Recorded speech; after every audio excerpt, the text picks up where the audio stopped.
Alright, good evening everybody, and how are we all doing?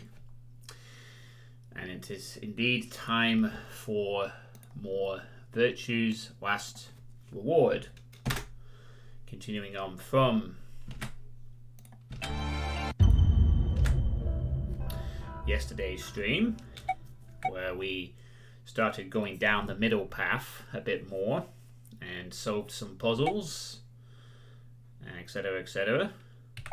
I think I started this so early that even Draugen's not here tonight at the beginning of this one, although I'm not going to sit around and wait.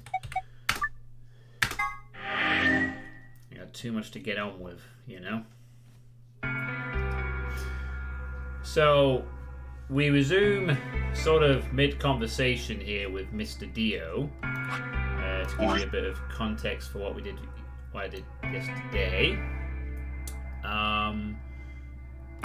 We completed our journey down this path, having solved the laboratory puzzle, and had our two routes.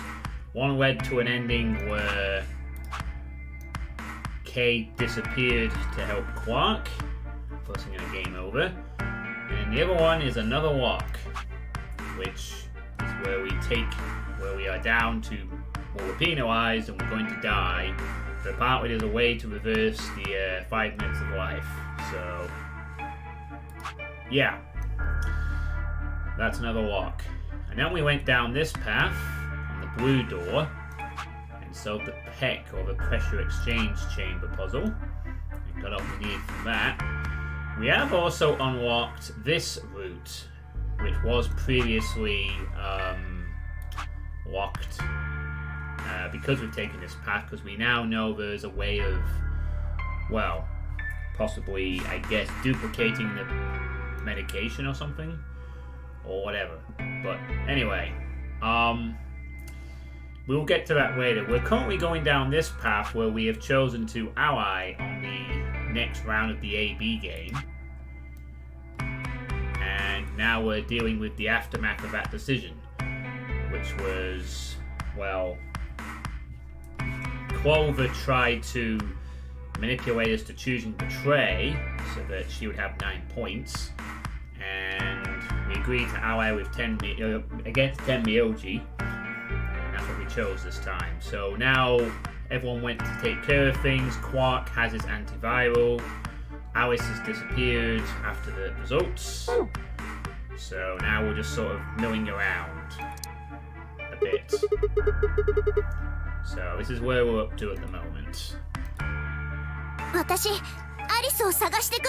And rather annoyingly, I just discovered that my iPhone's charger has actually had a bit of its protective covering ripped off, so I'm going to have to get a new charger tomorrow, which is a bit annoying. But not a problem, it still works. Got my charger on right now. Clover gave her a shrug, and the two of them headed out through the cyan door.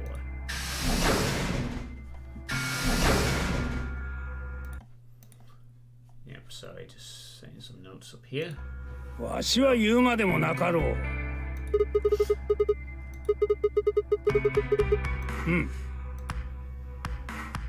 He gave me a nod and trotted out through the yellow door.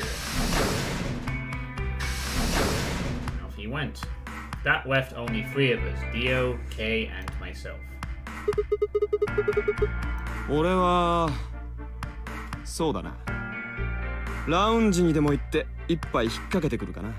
Kay、お前も行くか？からかっているのですか？私はこの仮面を脱がない限り。ああ、そうだったな。悪い悪い。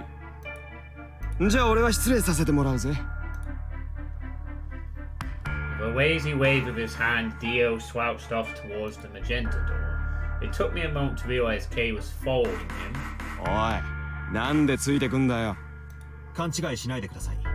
私はただ B 階を調べに行くだけです。他の皆さんが入った部屋が気になるので。ああ、わかったわかった。勝手にしろ。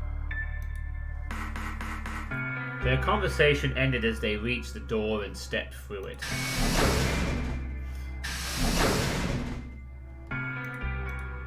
So it's just me on my own. Alright, what should I do? Oh yeah, and we have this weird audio file as well.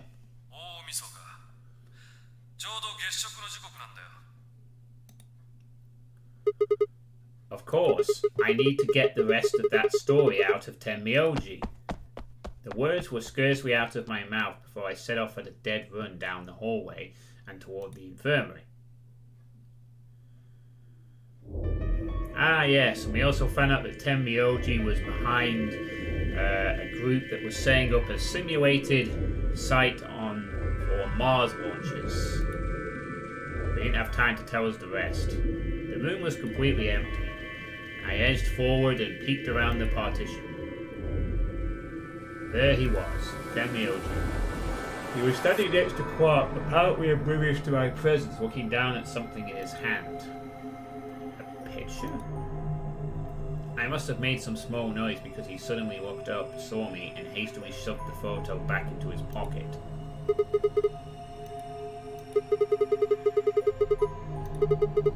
Urusai! お前さんには関係のないことじゃ。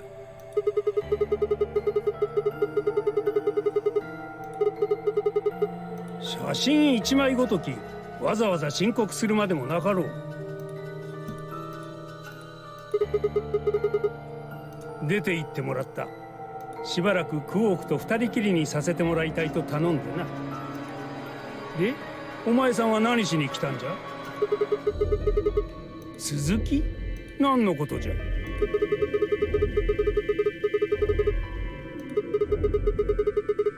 知らんな。記憶にない。最近物忘れがひどくての。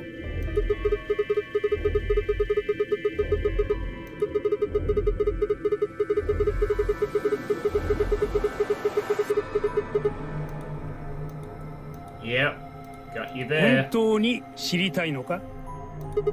もしかしたら聞かなければよかったと思って後悔することになるかもしれんぞ。お前さんが夢見てきた将来の希望が、これまでに積み重ねてきた過去の思い出が、全てガラガラと音を立てて崩れ去っていくことになるかもしれん。それでも構わんのか？これは脅しではない。本気で言っておるのじゃ。お前さんにその覚悟があるのかと聞いておる。I never got the chance to say I am.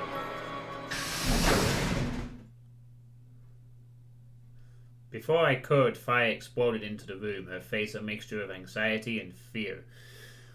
Well, I suppose if you get told something that rocks your world isn't pleasant, but it also means that you're not, putting your hopes on a fake thing, which, can be worse.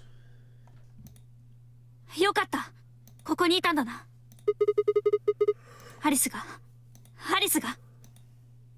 Oh no. とにかく、一緒に来てくれ。キャビンの2号室だ。That bloody cabin. Fucking hell, sweet. Give me a chance to get home first. I've only just started. Thought you'd be home by now. But you haven't missed too much. I basically just went. Tenmyoji hid a picture in his pocket that he didn't want to talk about. And then he was about to say, do you really want to know the truth about the simulated Man's Mars project? And then Fi interrupted to tell us that Alice is in the number 2 cabin. Without waiting for a response, Fi spun around and ran back out of the room. Tenmyoji exchanged a quick, confused look, then swept up and took off after her. Anyway, how was your day, Jokin? Was it good? Oh no, she's dead. I feel like I've seen this about 5 times now. Oh no, what could have happened? The first thing I saw when I stepped through the door was the blossom of red on her chest. It felt as if I'd walked straight into a brick wall. I stopped short, my body refusing to move. Right, I won't ask any further then. was busy and stressful. I thrust one shaking foot forward, then the next. My legs began to buckle, and I put a hand against the wall to steady myself as my heart thundered in my chest. Calm down. This looks pretty bad, but we don't actually know anything yet. Yeah, that's right. Maybe it's not too late. Maybe we can still save her. Then at last I pressed my fingers to her neck, and those hopes were dashed. No pulse. Clearly she wasn't breathing either. Her pupils had dilated hideously, making her face seem somehow inhuman.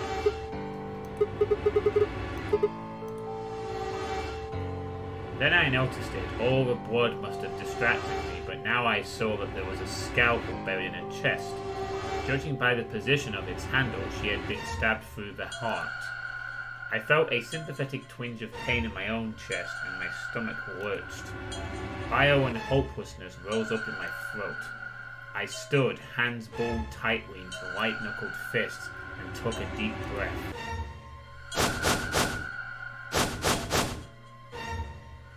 All around the room were the rest of the nonary game's participants, except, of course, for Quark. I wanted to ask which one of them had killed her. Even if it had been one of them, though, there was no way they'd answer. All I could do was stare at each one of them in turn, asking myself, is this person a murderer?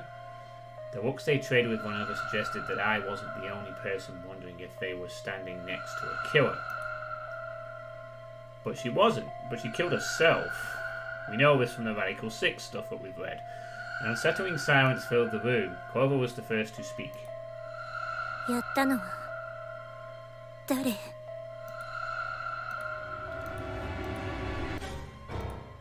なんで黙ってるのよ。答えなさいよ。落ち着いてくださいよ、翼さん。まだ殺されたと決まったわけじゃ。じゃあなんだって言うのよ。事故死？天井からメスが降ってきて突き刺さったとでも言うの？落ち着けよ、つば。ディオ、あんたがやったのね。バカなこと言うな。だったら誰がアリスを殺したのよ。四葉さん、仮に殺害されたのだとしても私たちの中に犯人がいるとは限らないでしょう。そういえばさっきのラウンドでアリスと一緒に AB ルームに入ったよね。中で何かあったんじゃないの？何もありませんよ。嘘つかないで。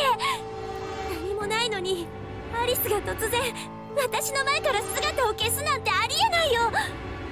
倉庫を出ていくなら私に一声かけてから行くはずなのに。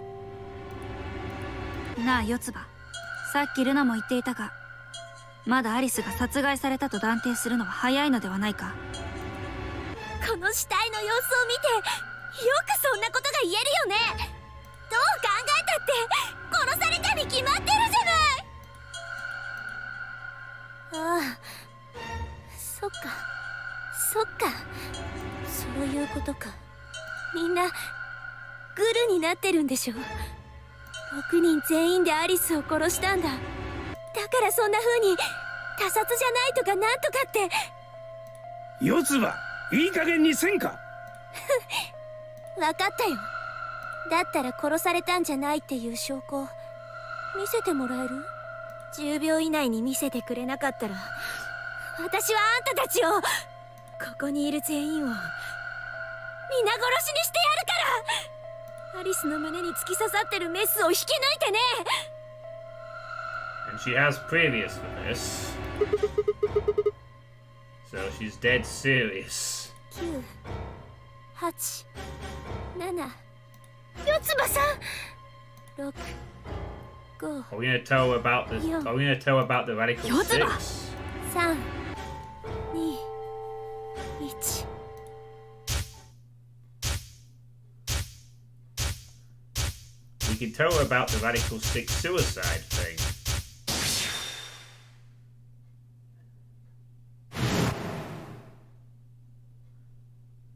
Those infected by Radical 6 eventually develop a powerful urge to commit suicide. Suddenly, Clover moved. I leapt forward and clamped my hand around her wrist. 何すんのよ。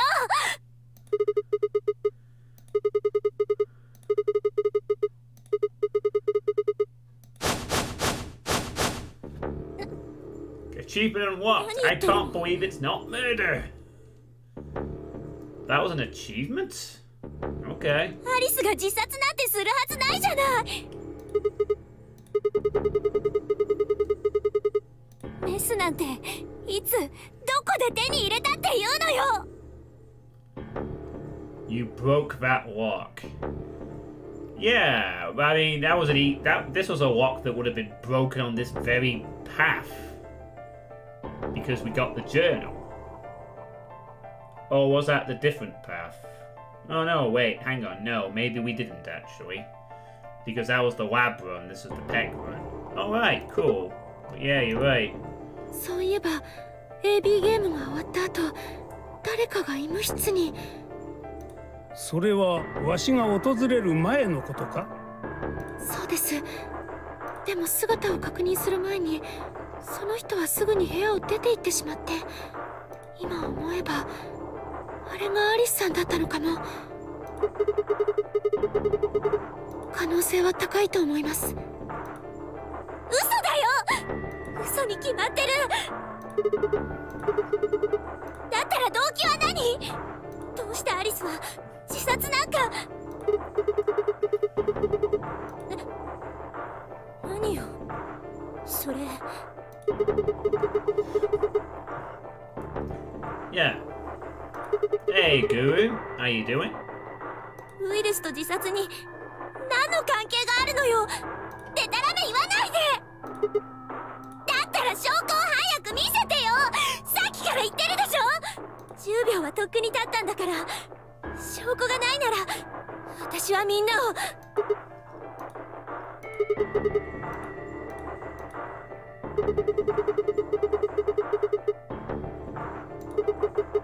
日記帳ですか？ああ、それならアリスさんが持っているはずです。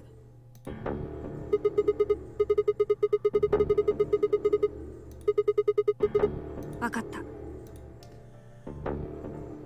No one finds that strange. Well, Vi won't, because she knows the deal. Kind of. Her hands barely shook as she quickly searched for Alice's clothing. It was only seconds before she stopped. Slowly and carefully, she drew something out. There it was, the journal. Vi turned to hand it to me, but I shook my head.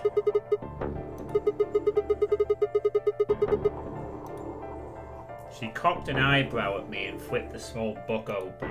When she looked back up at me, it was with both suspicion and surprise. 確かにラテン語だな。だがこれを解読するのは至難の業だぞ。専門用語だらけで何が書いてあるのかさっぱり。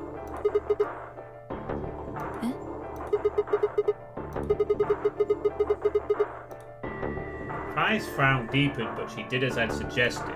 I watched her eyes quickly scan the page before looking up at me with renewed suspicion. どうしてわかった？このページなら私も読めるって。いや、そもそもその前にバイオラボに日記帳があると知っていたのはなぜだ？ I guess this Vi's not familiar with the time jumping. なんとなくってお前。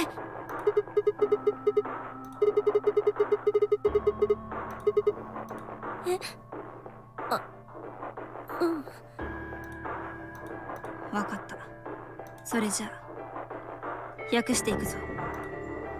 After a few moments of whispering to herself in Latin, Vi began to translate, paraphrasing the contents of the journal. Radical 6 reduces the processing speed of the brain by a factor of the root of 1/6. One of the symptoms of Radical 6 infection is an overwhelming urge to commit suicide. Research has shown that it would probably respond to the right sort of antiviral medication, but no one has been able to develop one yet. Nearby towns are filled with the corpses of people who took their own lives. The uninfected have only barely managed to survive and have been sent into underground shelters supervised by the government. ああ、神よ、願わくば。彼らの未来に光のあらんことを。Fry shook the journal with a soft slap.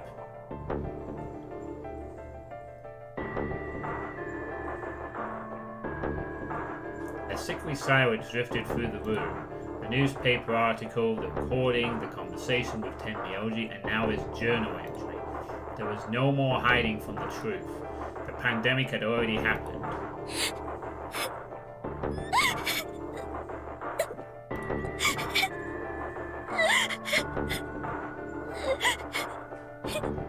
So it would appear. All of Clover's rage suddenly dissipated and she collapsed to the floor, tears pouring down her face. None of us had the heart to say anything, and for several long moments the only sound in the room was Clover's sobs.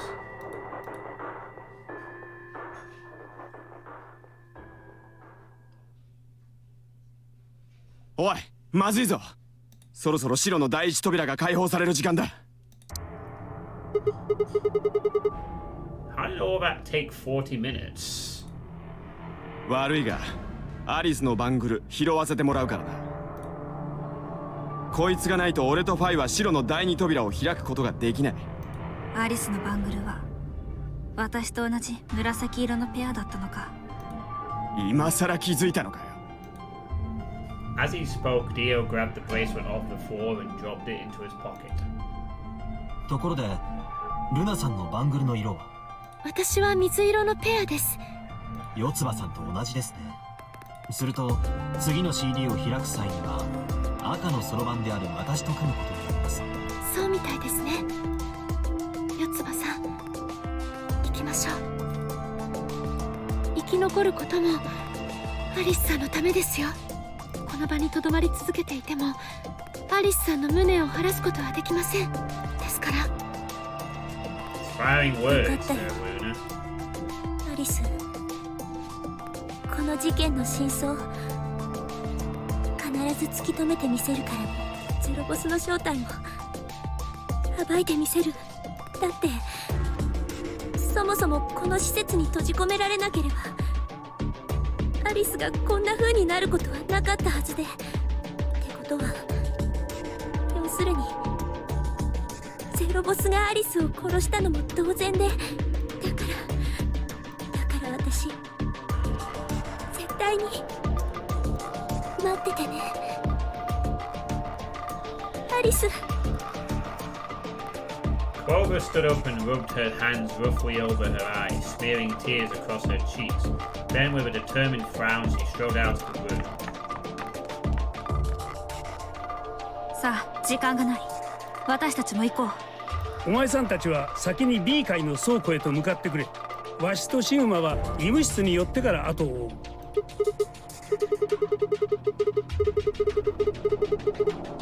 そうじゃ、わしのパートナーということになる。うん。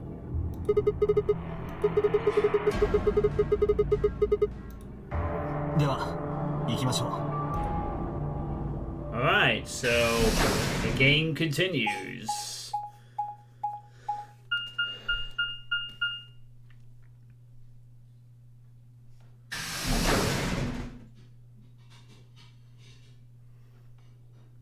I think the chat's going to be a bit quieter tonight compared to yesterday. But we'll see. クオーク、 Oh hey, Quark is up. 目を覚ましたのか。うん、ついさっき起きたとこ。ねえ、他のみんなはどこ？クオーク、クオーク。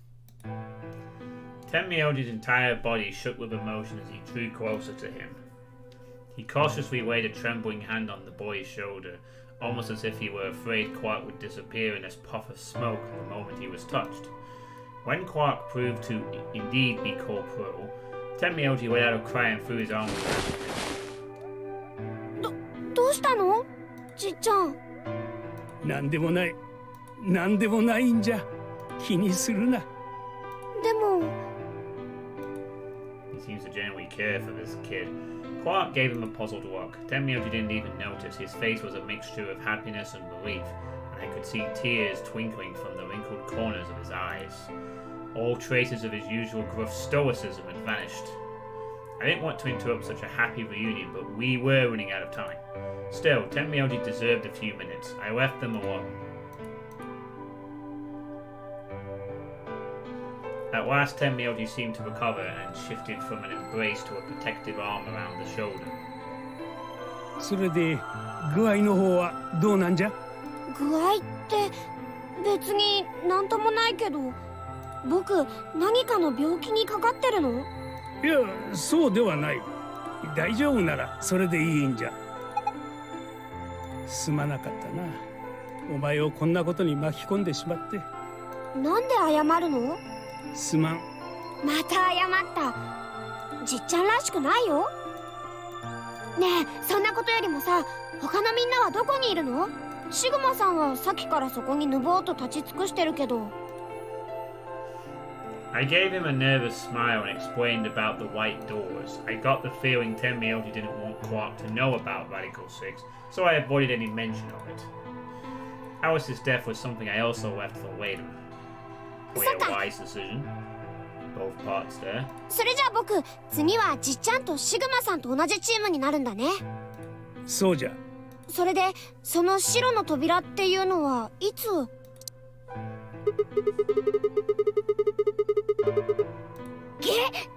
まずいじゃんそれ。だったら早く行こうよ、じっちゃん、シグマさん。その B 階の倉庫ってところに案内して。わかった。Off we go.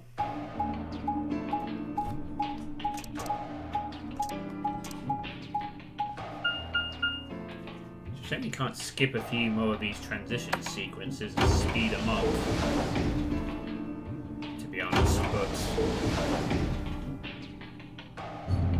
it is what it is.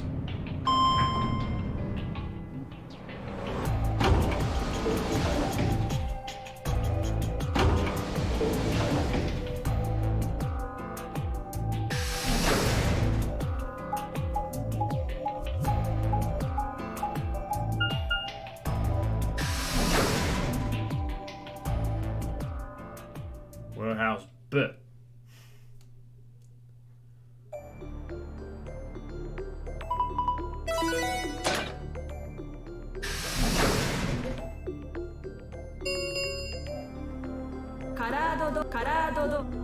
遅せんだよお前ら！一体何を！」ってクオーク。気がついたんですね。その様子だとすっかり治ったようだな。ああ、本当にご無事で何よりでした。そうだね。ちょっと待ってよ。みんなさっきから一体何のこと言ってるの？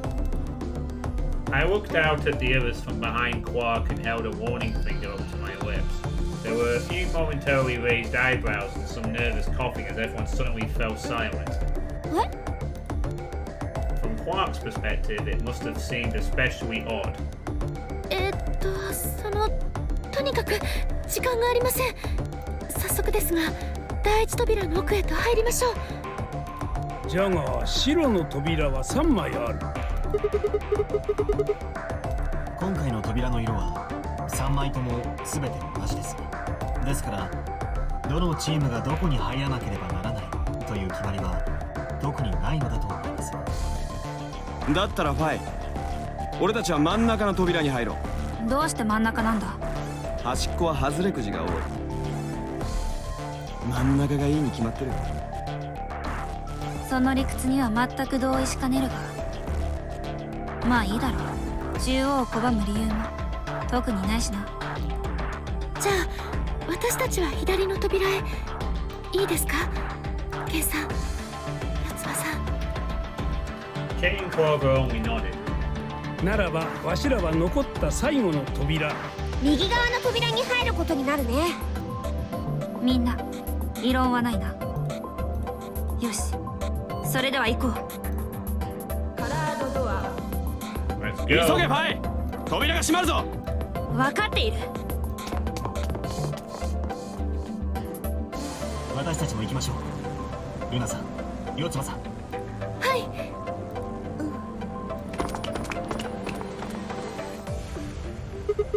Come on, guys. There's no time to waste. 了解じゃ。行こう。So, we're gonna get to see another theatery door. Interesting. I guess we've unlocked the longer route on this path. And that means... Well, You know what that means.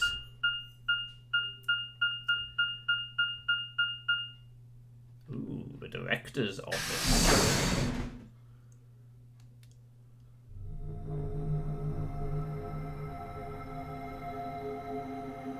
Oh, that bloody computer.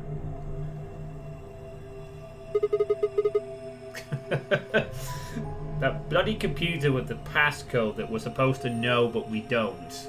おそらく所長室じゃろう。 It looks like someone left a balloon for us. Oh, I wonder if we like balloons. Down here, we all float. 扉にディレクターズオフィスって書いてあったからね。Our puzzles, that is. そうかもしれん。あるいはそうでないのかもしれん。わしに聞かれてもわからん。とにかく室内を調べてみようよ。ここが本当にゼロボスの部屋なんだとしたら、謎を解くための手がかりがあるかもしれないし。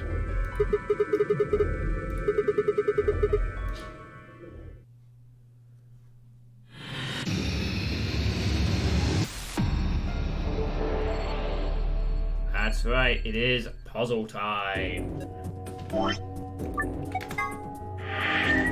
Which means that...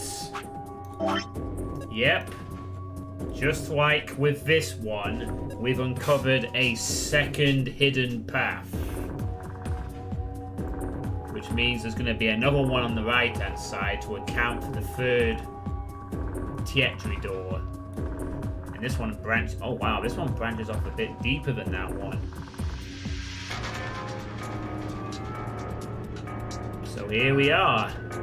We've taken the longer path by the looks of it.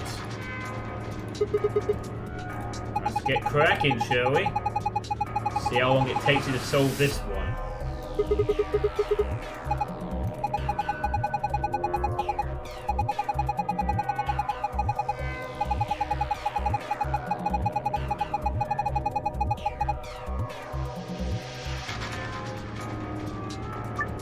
Place the business cards in the correct order. By clicking one business card and another, you can swap their positions.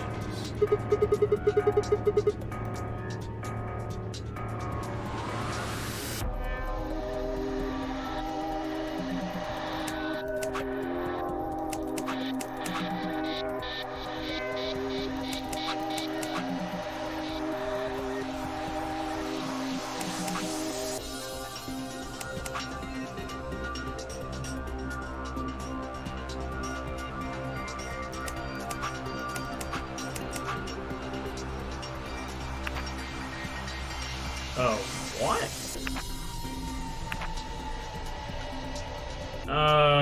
Okay then.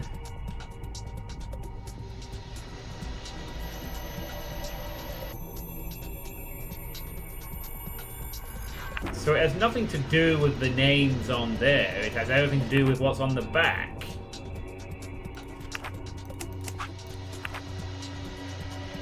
Wait, what?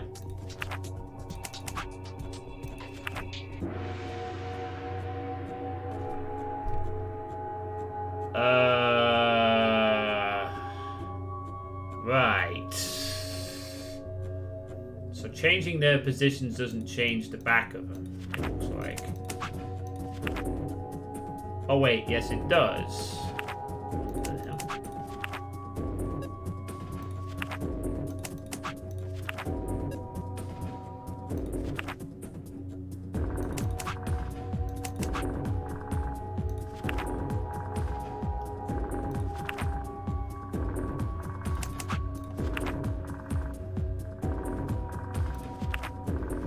Oh, I see. It's like a flip of rotation as well. That does not tell me what I'm... Okay, so they could sort of form shapes, but what of it? No, there's clearly gotta be more to that one. Yeah, that's what I was thinking. But I'll figure out what the business card arrangement is.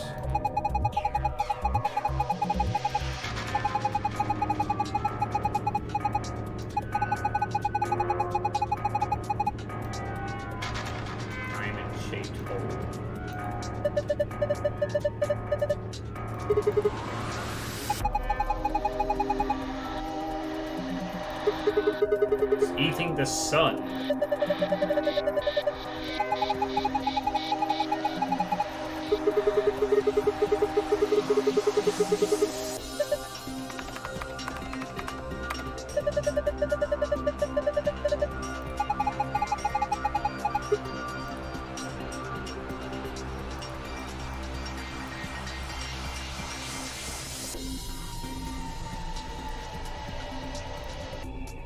Okay.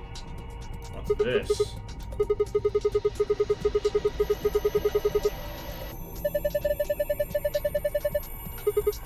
Facial recognition.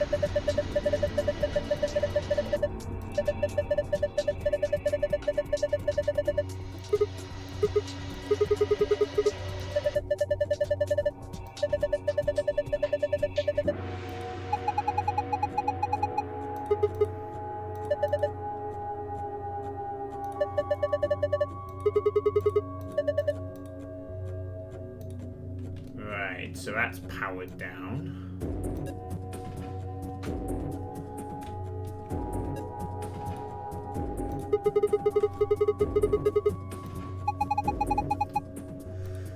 Starting up. Please wait.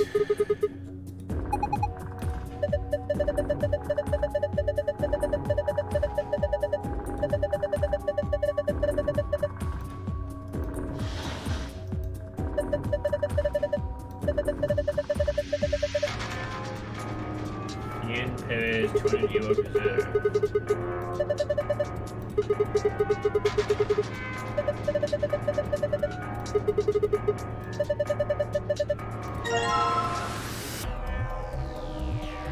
It says hold on the top, and you've got the strange L.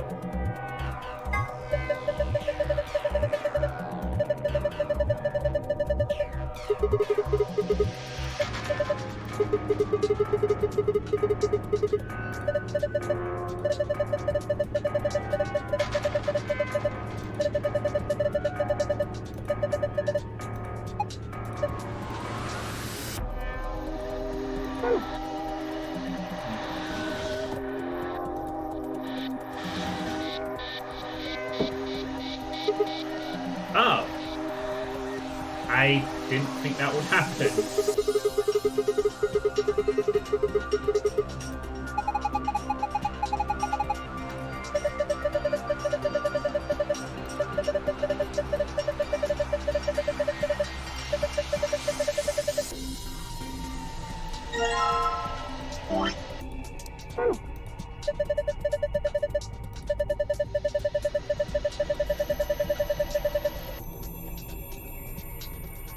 The west section has a laser shining across it.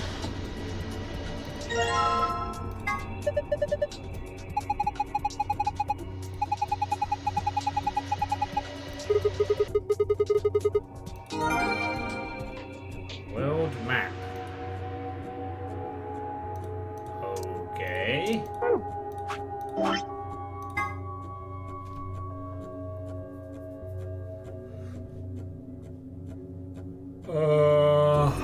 Okay, we have some colors of different. Well, presumably these might align to capitals, and some of them have laser things on them.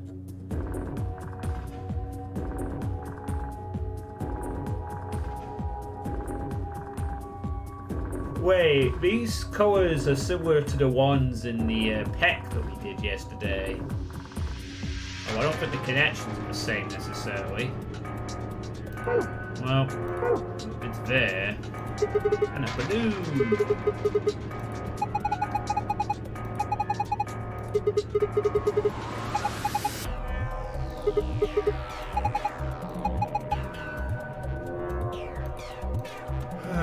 We got a balloon that we can't use for now. Maybe pop it later.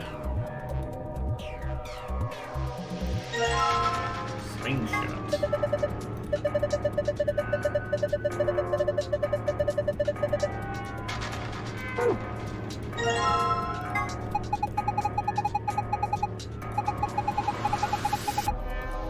The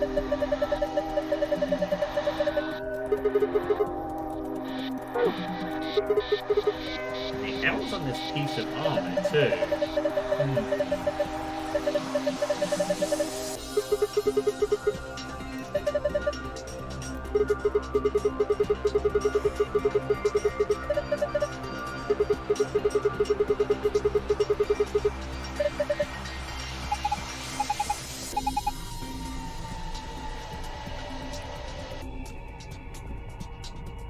I'm gonna see if we can pop the balloon with the spear. Oh. No, I guess that's out of the question. Maybe we can use it to open this drawer.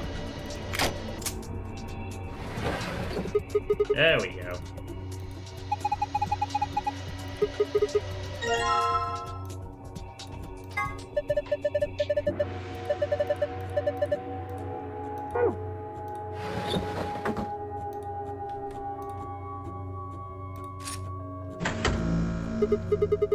And the facial recognition is online.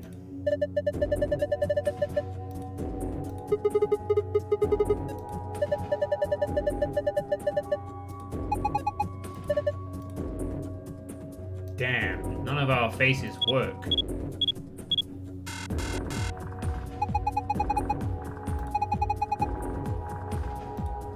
Gender mismatch.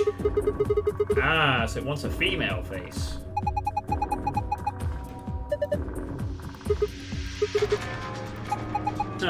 We just squawk like a girl.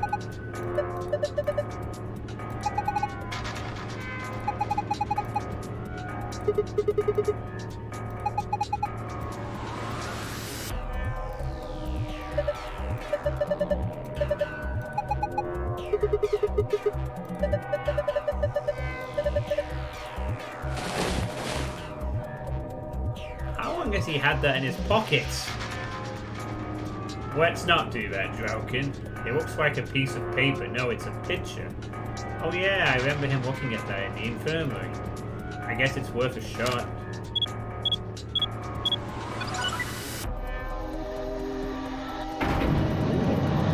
Someone on that picture had access, clearly. Hey, I saw something behind that.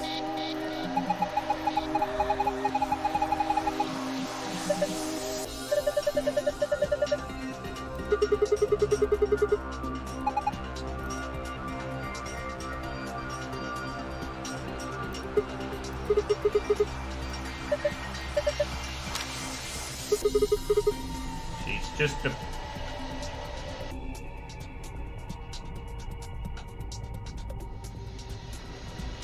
You gotta be kidding me!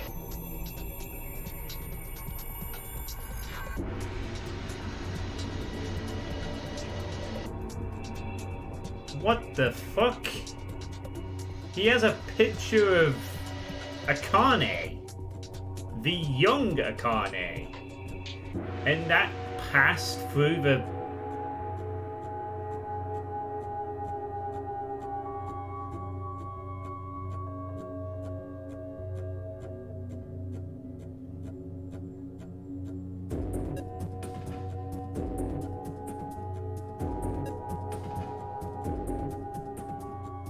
So does that mean that Akane's behind this game as well? If it approved her on... That is a picture of Akane. She was the entire reason why we did something in the first game.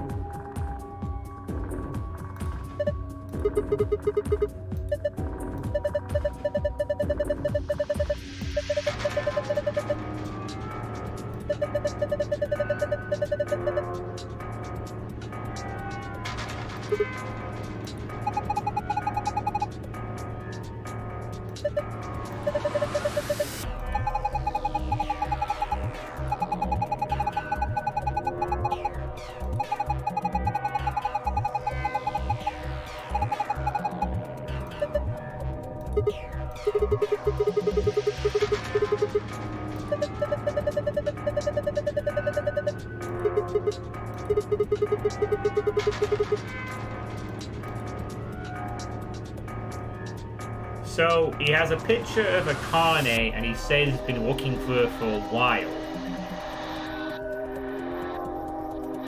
Is he a member of Cradle Pharmaceuticals? That just...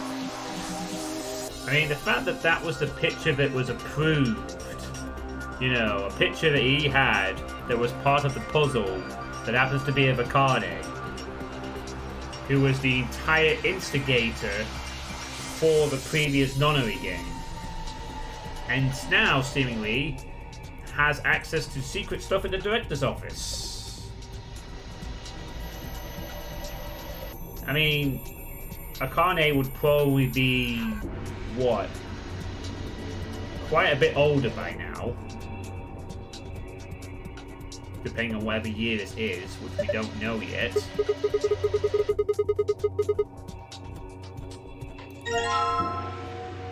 I mean, if you hadn't played the previous game, that would have had no significance to anyone, but...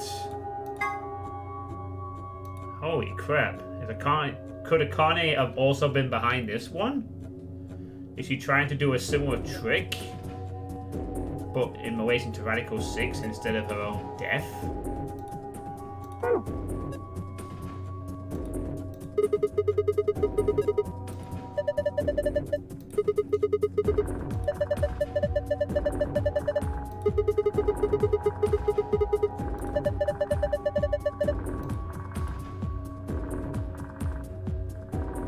Yeah, that picture would have had no significance to you.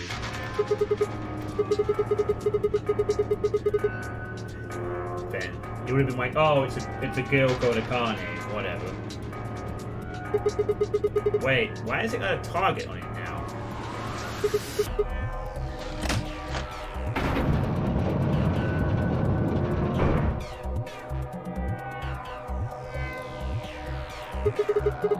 Battery. I don't need to be looking at this right now. I can take care of it when I get back to the other room. There's a P painted on the wall, red paint. Is there anything else here? No. I guess it's all about just grabbing that. Choice. Ah!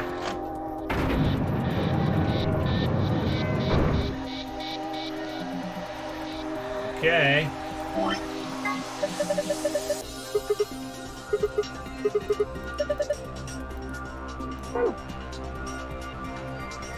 Right, so we have a battery.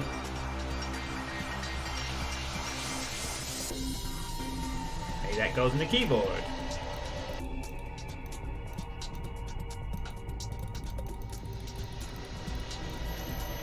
Maybe not. Maybe the keyboard doesn't activate at all, because we only were able to activate it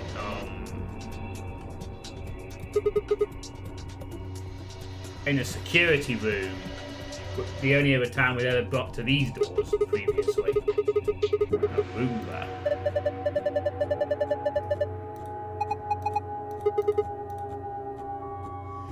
Let's see if... Nope, no luck.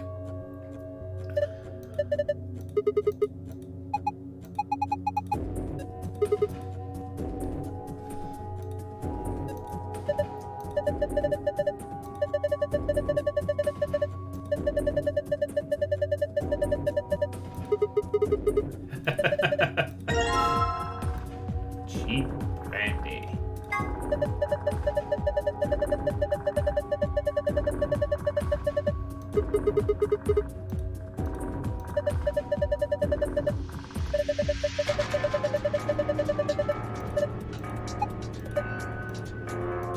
No getting drunk for you, Grandpa.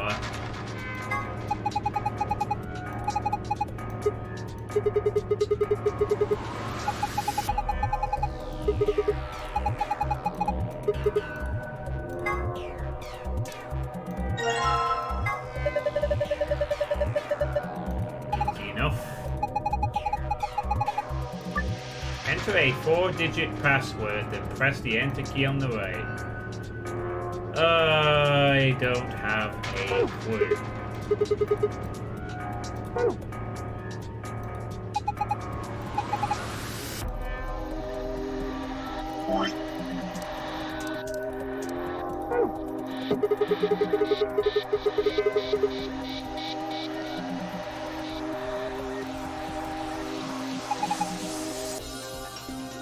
think the red paint is supposed to do with the red section of the wall.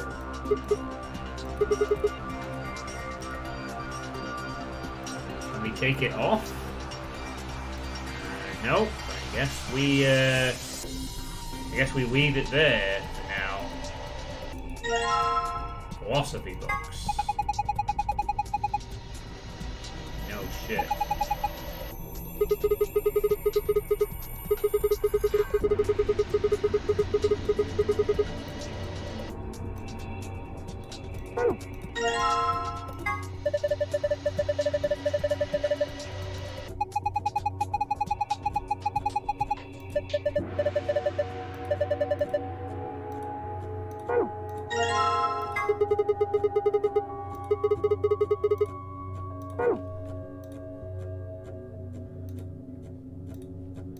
Oh, I wanted to...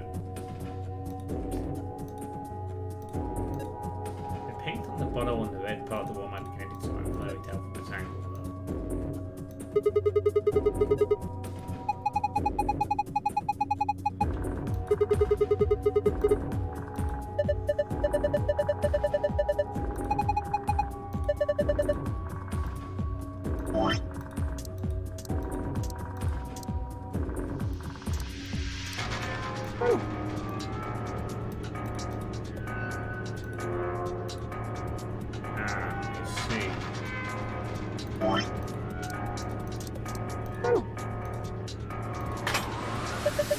Lots of L's, yes, that suits him.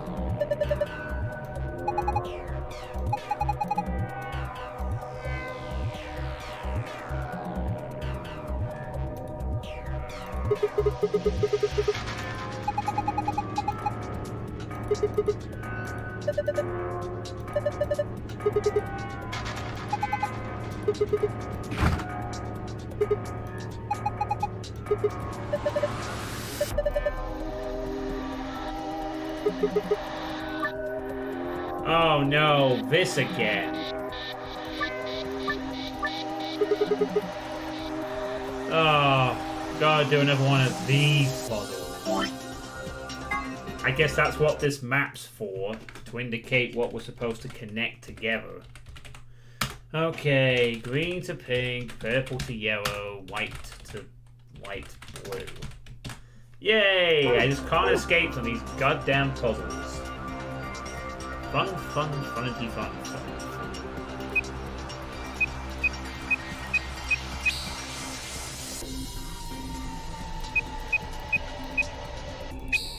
And then it's green to pink.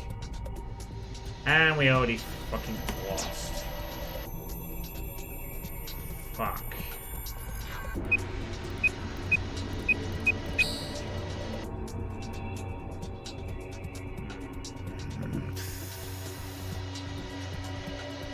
Well, this is just going to be plain fucking awkward, isn't it? Holy moly. How are we going to get all these to stretch?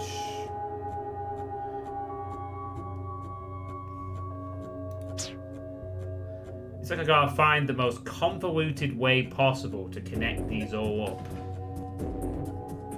Like the way that causes the absolute most inconvenience just to get to one thing. But the wait, can these like... No, they cannot. Oh dear God, what the fuck are you supposed to do here? I guess that works. And purple has to hook up to yellow.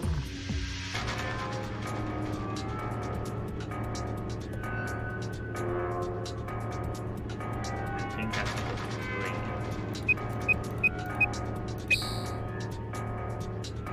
Purple to yellow. Oh, it is possible.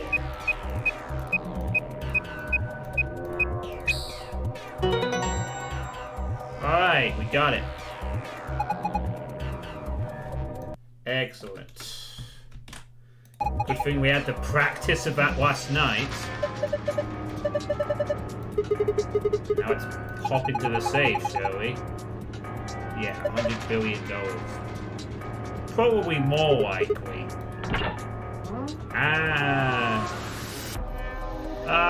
It's a deer!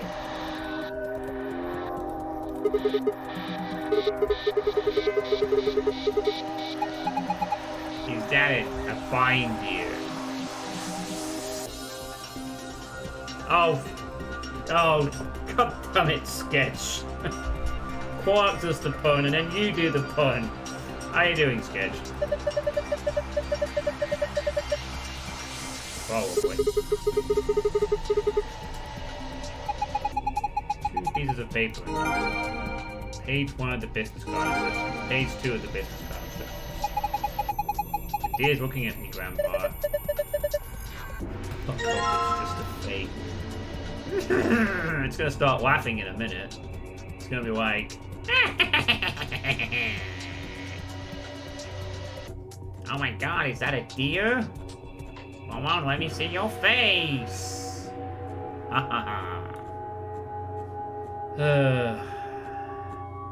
am I bothering making a Dopeworth reference that only Drauken will get and wouldn't like anyway?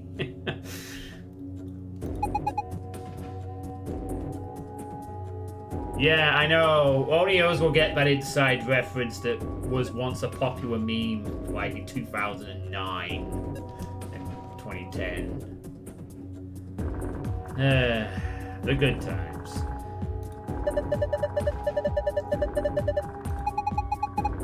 And I don't like that I get it. Did you ever watch that stream live when it happened? I never got to see it live. I only caught it afterwards. Like the next day was the talk of the chat.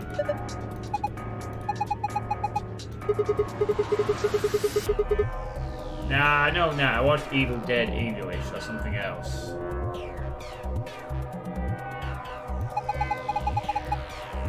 Ooh, maybe it's... Oh, man, we can put it up. Oh, I guess you won't. Yeah.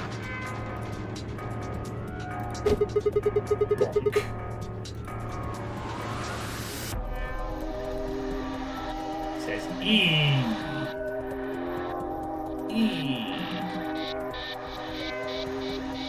Okay, well, let's take a look at these business cards.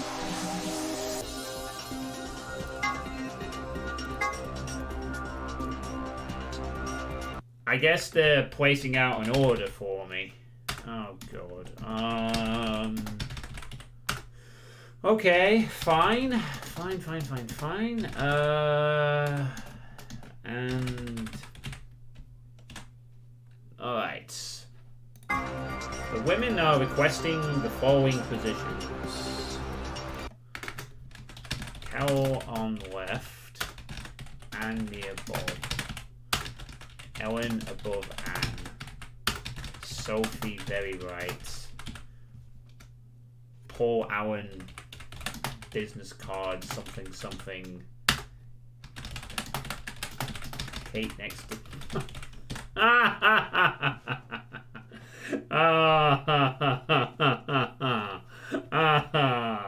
I can't even fucking...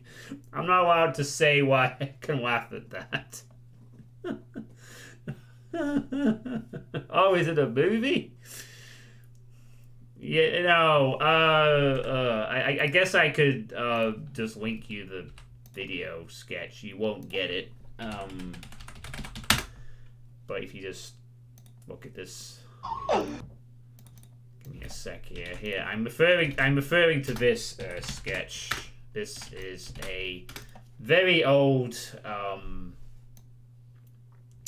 sort of very old viral video. It's an old meme from 2009. I'm not going to play it, no. We haven't got time for that. Right. So, the thing with the markings and the pictures doesn't matter either. It's all down to...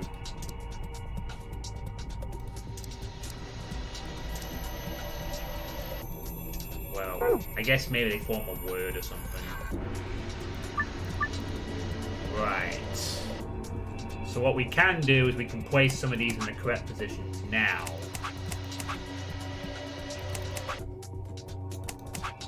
And sort of identify the rest. I guess it will form some kind of shape when it's completely done. Yo, I remember that through WebM Comp vids. Yeah, that was a meme from 2009, and I used to be part of the community that spawned that meme back in 2009, and it's the entire reason why the community became popular for a few years. I suppose to put that into some modern context, which might be difficult, Dope Wibs was big shit about a decade ago, by the time when live streaming was still in its infancy. And once upon a time, the leader of Dope Wibs was actually doing co-op streams with PewDiePie. Yes, that one. It was the glory days, and I was part of those glory days. That's where I started streaming, and it was like our big break in 2009, and it gave us ridiculous popularity for a few years. But eventually, it fizzled out, and here we are. No, glory days, sketch, glory days. I used to stream in front of 200 people. One day I might get that chance again. I'd like to at least get to 100 one day. That would be nice. Oh, woo. If I put a VTube up, maybe I can get 100 viewers these days. I'm just kidding. Alright, so now we gotta figure out this puzzle of where to place the rest of the cards. So Carol wants to be on the left. That means she can only be either here or here. And Ellen wants to be above Anne. So then Carol can't be... Well, I suppose Carol could be here then, right? Because that's the only... Well, if we put Carol... Well, I don't know, actually. It doesn't necessarily mean diddly squat, but Carol goes in one or two spots. Anne wants to be near Bob. So that means she needs to be either here or here. Ellen wants to be above Anne. So Ellen needs to be... Well, Anne wants to be near Bob. That puts her in one of two places. The only way that Ellen can be above Anne... Unless that means, like... Oh, wait. But that can't be right, because there's no place they could put together. I can only assume that it means that she wants to be above her in the row. Not directly above. If Anne wants to be near Bob, the only way that Anne can be above Anne is if she's on the top row. So that means that Anne must be there. And then Ellen will be somewhere on the top. One of these two places. Sophie wants to be on the very right. So she only has two spots she can go. Here or here. And Kate wants to be next to Michael. So Kate needs to be... there or there, but Carol needs to be on the left, and we've already said that Anne's got to be there, so Carol's in the right spot, Anne's in the correct spot, Kate needs to be next to Michael, that means she's there, that means Sophie's in the top right. Oh, we did it.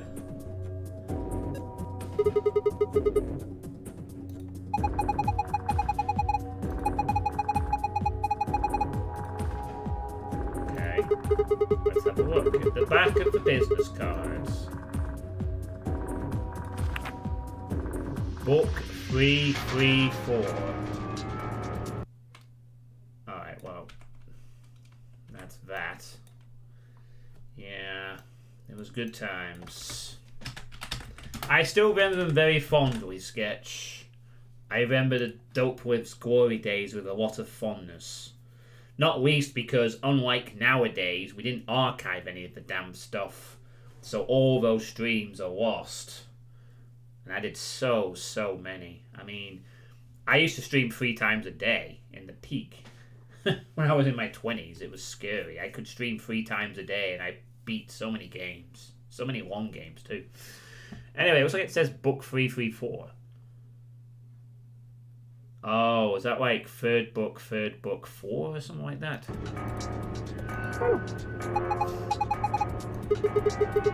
Yeah. We didn't think to archive our streams back then. To be honest, until what happened a few years ago with the European thingy directive, I didn't think to archive this channel either. But now I do. What a bucket, you dope.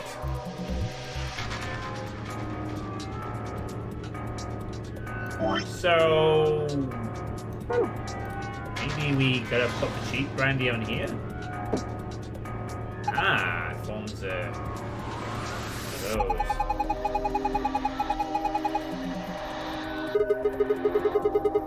Parallelogram, that was the shape I was looking for. So I guess that solved that.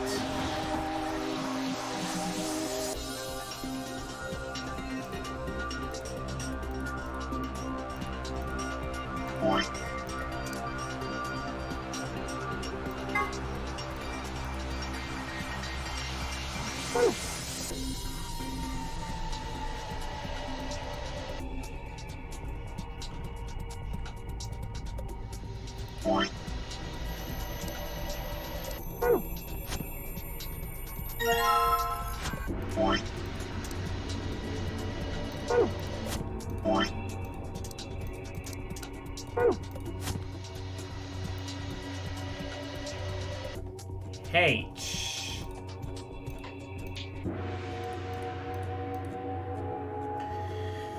Was it all on Twitch or on an older streaming service? Well, Twitch wasn't really around in 2009.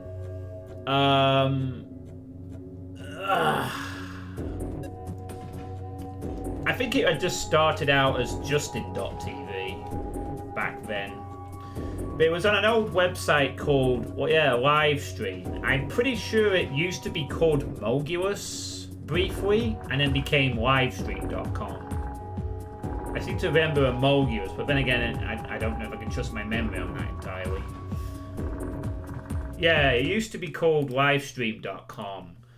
I don't know if it actually still exists, you know. I think they buggered off from the face of the earth, but I could be wrong.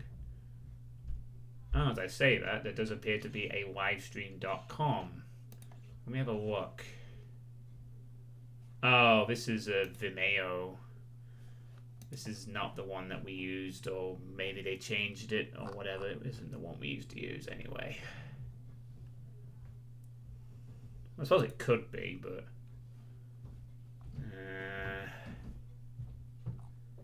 yeah, the original site's probably disappeared a long time ago.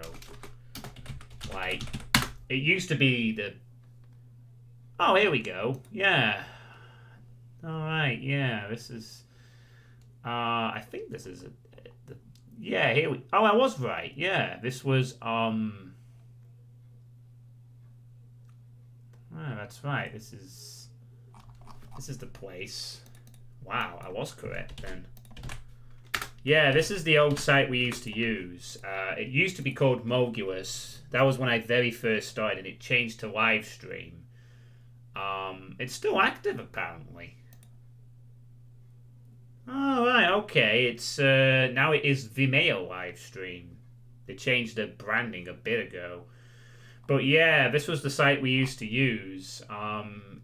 It's a bit different now. It looks like it's used for some business stuff. It was always weird because it was actually a very business-orientated website. Like, you had to pay like about $260 to have more viewers back in the day. And this was when Livestream was in its infancy. Like, we're talking barely any live streams. It was only just starting out, and 50 viewer max. There's a lot of cool history I could go into. But yeah, we used to use that. Then we switched over to an independent thing for which we still use. We still use, I should say. And there is a Twitch for it as well. But yeah.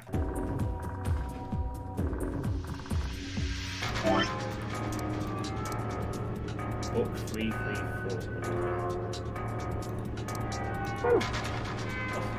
Oh, maybe we use the swing shot on the balloon. Maybe we have to be sitting in the chair.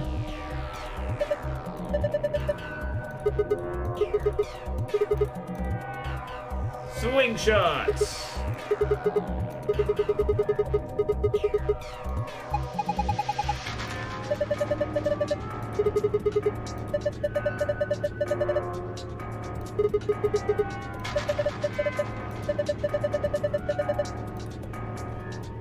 Swing shots.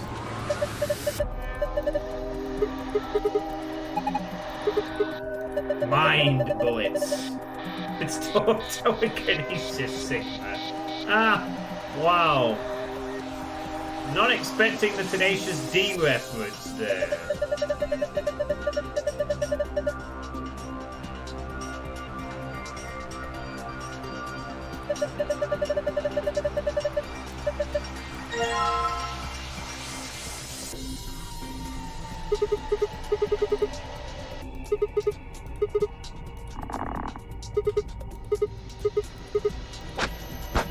Pop. H-E-L.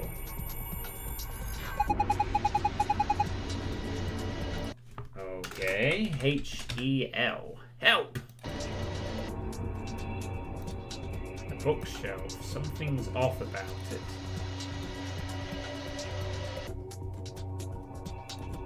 A suit of armor completely without with the helmet on the plate with an L. A mounted deer. The paint on the deer and the paint on the wall fit together to make it look like an E.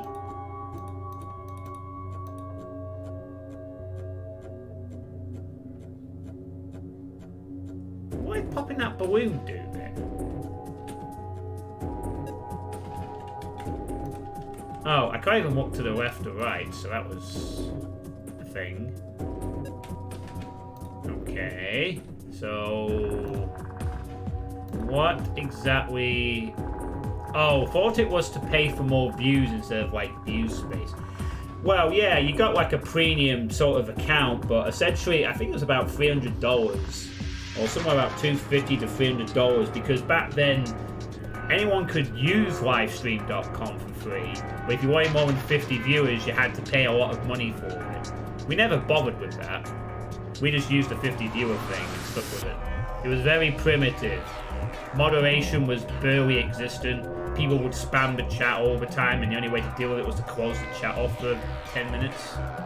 So we created our own IRC, sort of independent thing, the year after, and we've been living off independently ever since, really. I don't get what... okay. I don't get what... What it... Hey, Francis. Thanks for the raid, and how are things going? Things are going okay. I'm a bit annoyed I need to replace my iPhone charger tomorrow. With my old one, it's kind of bent in a critical part, but otherwise doing okay. Alright, you had a birthday on Sunday? Nice. Happy birthday. Belated birthday, Francis, and thanks for the 31 bits. Yeah, I think it's spelling out a password, but I don't know how to get access to the last one. It says book 334, and I have no idea what it... Oh, never mind. I guess it's completely done. Alright, well, guess that's that. So, H-E-L. Well, maybe we can just guess the final password, then. H-E-L-P. Help! I mean, we could have just gone through every letter. I guess you're supposed to figure out the last one yourself. Oh, this is how we get access.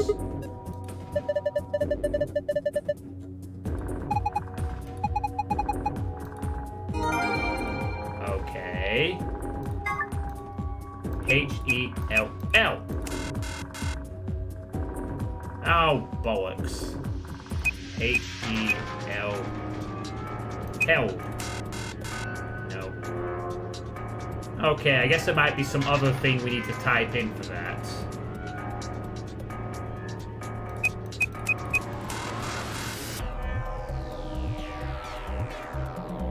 Well, yeah, things are going okay, Francis, otherwise.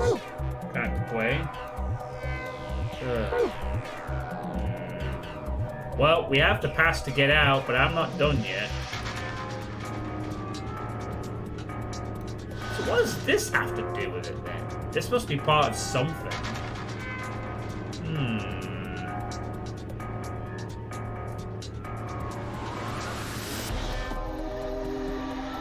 Parallelogram.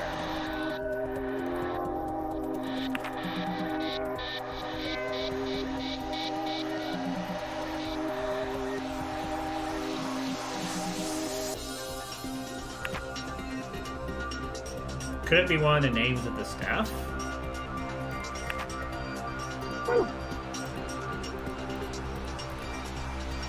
You keep missing it. Oh, this is what's up.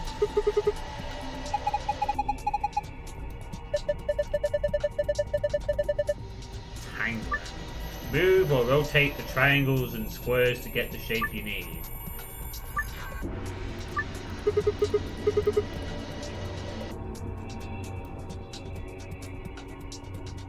Oh, I guess we have to create a parallelogram or something?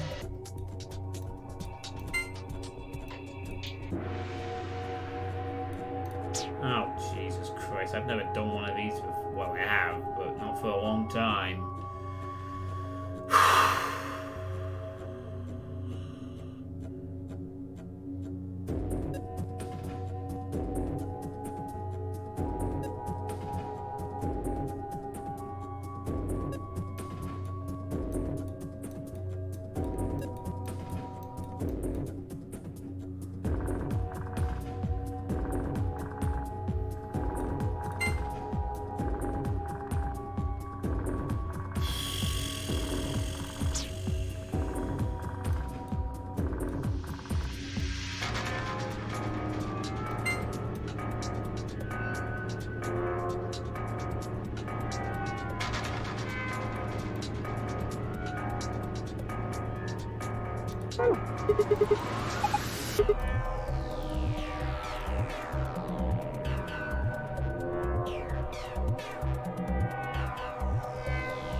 I'm going to be honest with you, Drauken. Just link me a picture of the solution. I do not want to even be... Yeah, I literally don't even want to bother with this puzzle. It's like... Yeah, I get what is required. I literally just... No. I cannot be bothered with this one. Sorry, game. I literally just do not want to bother with this puzzle. Literally don't. Sorry.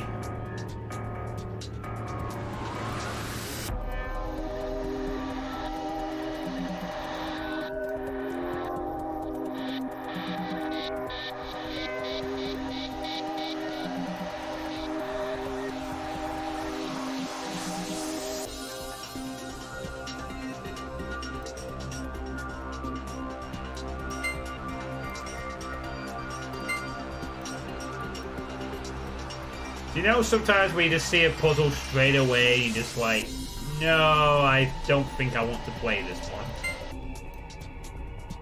And if I have the solution.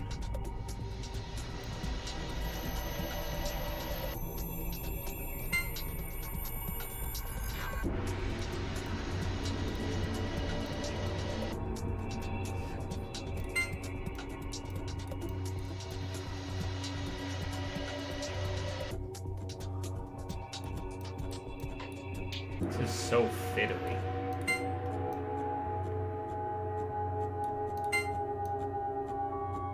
But yeah, the idea is you're supposed to replicate the shape. I get that. I just... No. Just absolutely do not want to be bothered with this kind of puzzle. There are some kind of puzzles where I just don't really want to bother with them.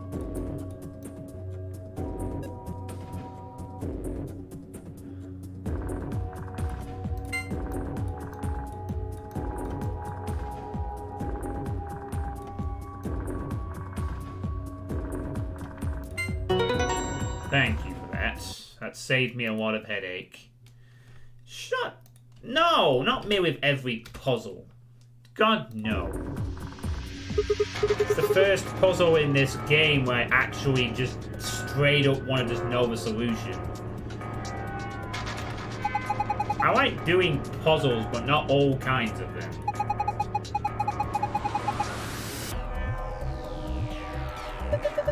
How did I do it? Well, Drauken gave me the solution, because I just couldn't be arsed for once.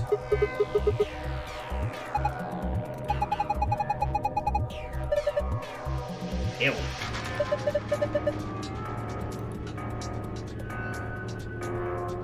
Ew. Of course.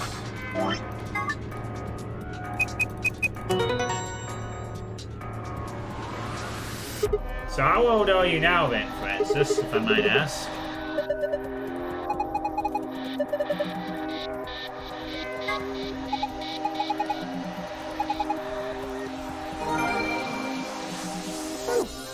With that, we can open the safe and get out of here.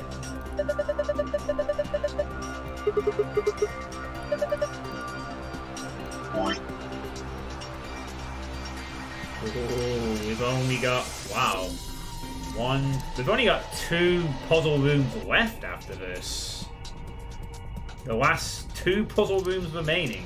We are very close to getting all the puzzle rooms done. At least all the ones that have safes anyway. Sun, moon, star.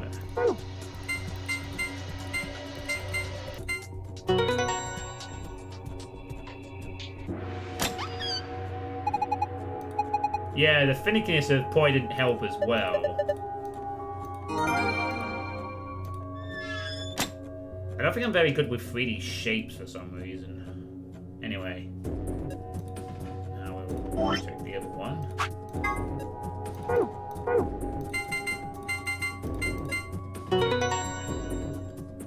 And we have the other one open. Not much in this one, just the 2 cards and the key. Kind of like last time, I think. Alright, well, let's see what the secret revealed this time.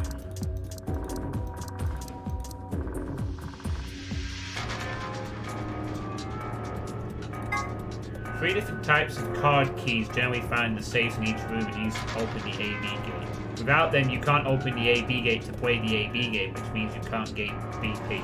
In other words, getting one of these cards is the first step in your escape. Sun for first. Okay, we know one already. Swing shot. An elementary device that uses rubber to launch a small projectile. Frequently used by adolescent ne'er-do-wells. Can be used as a necklace, but this is not recommended. Even if I open up and give me cookies. Test site mystery. The site in question was for a simulated manned mission to Mars, held in the Nevada desert. On New Year's Eve 2028, the audio logs from the simulation contain a woman's voice, assumed to be one of the test subjects, saying the following.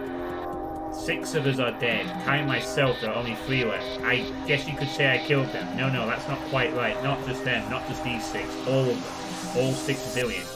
Most evidence seems to suggest that this was the beginning of the Radical 6 outbreak, and that the Nirvana facility was the epicenter of the pandemic.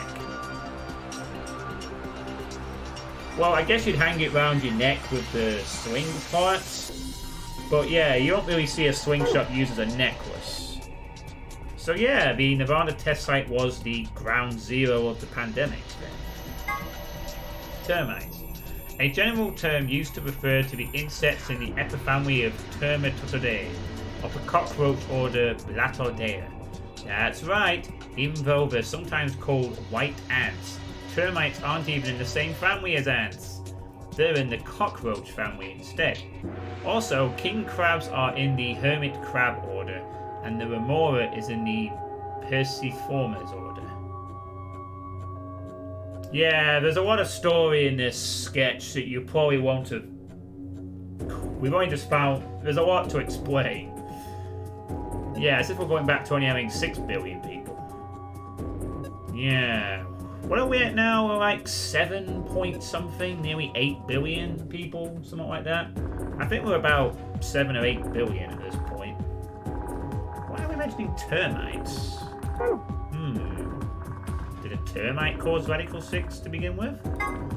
Word 03 says before he leaves, there are a few variations. Have a nice trouble, have a nice tragedy, have a nice trust. Yeah, this story is very complicated. There's a lot to explain. And there's a lot of mysteries that I ain't getting, that I'm only... This game has a lot of mysteries in it. It's well known for having a... This game apparently is well known for having a very good story, and I can see why I've played it for 30 hours. Conjunction. A term used in positional astronomy. Put simply, it means that two celestial bodies appear near one another in the sky. When used in the context of our solar system, it often refers to a position where a given celestial body is aligned with the Sun. For example, when Mars is on the opposite side of the Sun from Earth, it is considered to be in conjunction with Earth. Mercury and Venus, which orbit closer to the Sun than the Earth does, have two types of conjunction. When they are hidden on the other side of the Sun, this is referred to as superior conjunction. When they are lined up on the near side of the Sun, this is called inferior conjunction.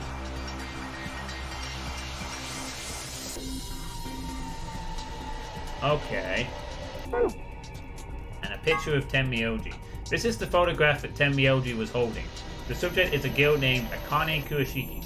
Akane was one of the people who appeared in this game's sister title, 9 Hours, 9 Persons, 9 Doors, as a childhood friend of Junpei, that title's main character. In 999, she was 21 years old. This picture was taken 9 years before then, when she was 12. Look at the left side of the picture. If you look closely, it almost looks like there's a man grinning in the background. Do you see him? Don't worry if it seems a little strange. A spirit medium has told us that the person in this picture is a guardian spirit who is looking after her. He must have shown up here because he'd heard what sort of destiny she had in store and decided to see how she was doing. What? I'd like to see the picture without the text in the background. Is that a possibility? I can't really...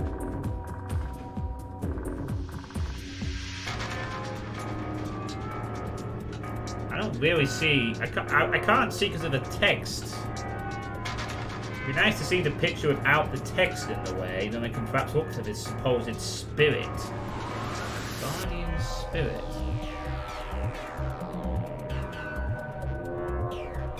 I'm grinning in the background. Okay. Well, Tenmyoji has a picture of Akane Kurashiki when she was 12. Not 21, not a current picture, but like the old childhood picture. We might just be sketch. This is a pretty important plot point from the previous game. I may choose not to ruin it for you, but you may end up getting ruined because I am going to mention it. But yeah, things are... It's all very strange.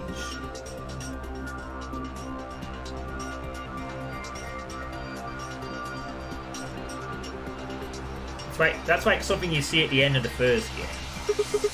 But anyway, we did it. Once again, thanks to Drauken's help.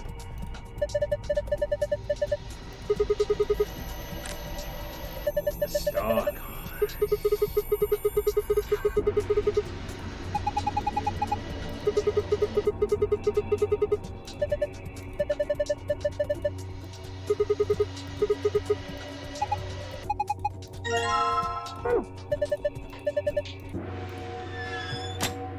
And we are out of here.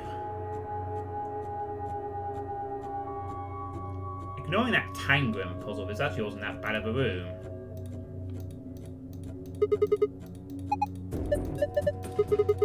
3, 2, 1. Just unlock the door.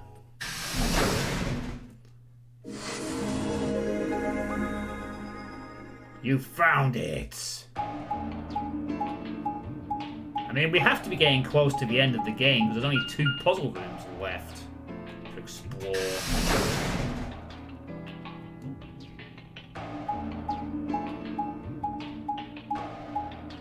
wait a minute. Hang on. You can't.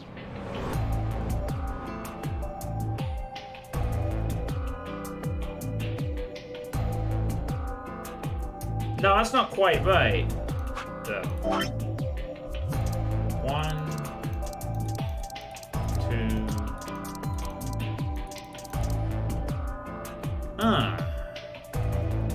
Oh, of course. Yes. I've just realised I've miscalculated this. I thought there might be one left because there's only 3 plus 9 plus 3, which is 15. But I forgot that the very first room also has a safe in it. So actually, yeah, there aren't any hidden... So actually, there aren't any hidden safe rooms then to unlock. It is literally the very first room, the 3 primary, the 9 secondary, and the 3 tertiary. I mean, there might be extra puzzles in rooms that don't have safes, of course, but we've only got 2 known puzzle rooms remaining to explore. Hey, nice card. Morty, I turned myself into a Tenmi OG.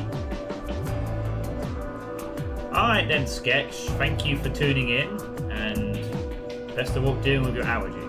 しまった。どうしたのじいちゃん。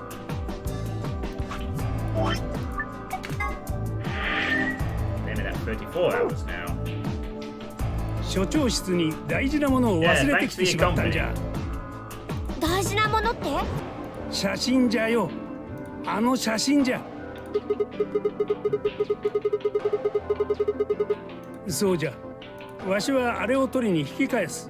2人は先に A 階の倉庫へと戻っていてくれ。じゃあ僕も所長室に戻るよ。いや、2人もついてくる必要はない。1人は倉庫に向かうんじゃ。他の者たちがすでに倉庫で待っているかもしれんからな。うん、頼んだぞ。また後でね、シグマさん。I watched him jog off towards the blue door. Or you could just wait and then they were gone. Guess I should be getting back then. He's up to something, I tell you. How goes your evening, nice card? We've just solved another puzzle room. And found out a bit of an interesting photo plot point. Potentially.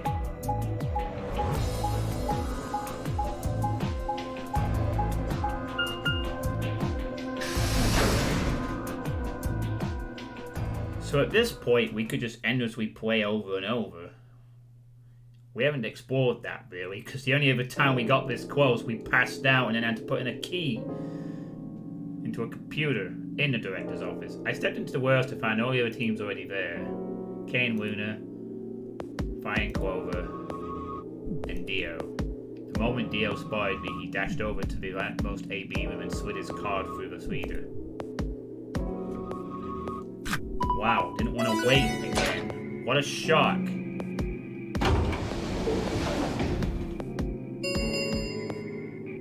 Ambidex.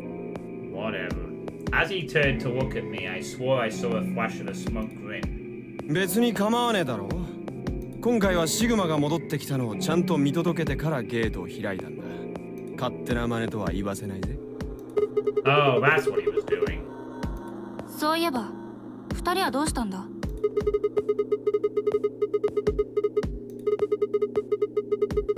だったらすぐにやってくるだろう。何の問題もない。Yeah, whatever, Dio. You're still a snake. And a proven murderer. While we waited, we exchanged information about the rooms we'd investigated. Not on this timeline, but in another one. Unfortunately, none of it seemed very useful. None of us had found anything, and we were no closer to unraveling any of the increasing number of mysteries we were faced with. Yeah, we didn't find much in the security room either, if I remember, in the safe. It was just the key and the 2 cards. I guess the tertiary rooms don't have much in them. But you get more from what happens in the background, like 5 with the security panel, 10 MLG showing up his picture of Akane, And whatever the final room, Tetri room had, will probably also be something in the background. With that discussion exhausted, we sat down to wait. Before long, 20 minutes had passed since Dio opened the door and Tenmyoji and Quark were in sight. なあ、いくらなんでも遅すぎるんじゃないか。Yeah, they're up to some shit, I tell you. 心配ですね。何かあったんでしょうか。 It does not take 20 minutes to recover a picture. では私もお供しましょう。ミイラ取りがミイラにならないようにね。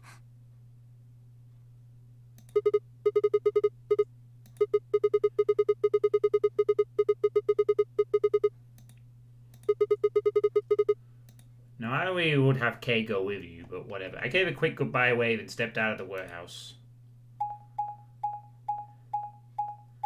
Yeah, I'm just going halfway through the building. Nothing suspicious at all.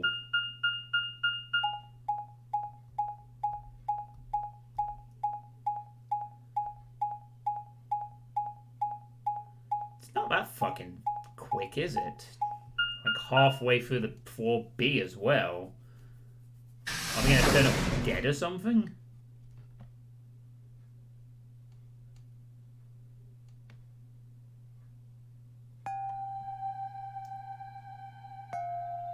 Well.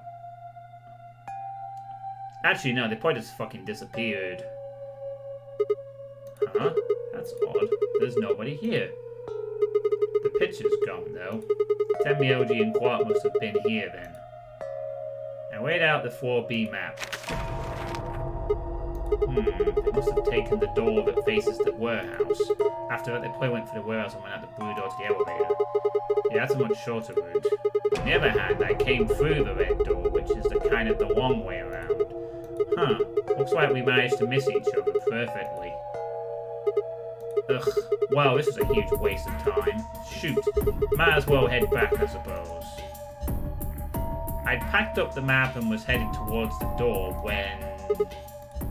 Huh? There was a light on where there hadn't been a light before. What? Why is that thing on? We messed with it earlier, but nothing seemed to work. I felt a sudden wave of inexplicable, nauseating dread.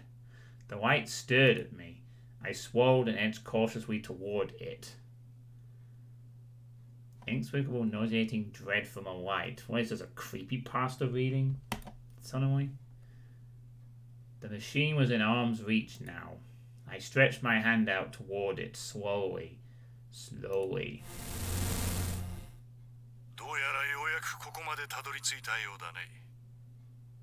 Okay.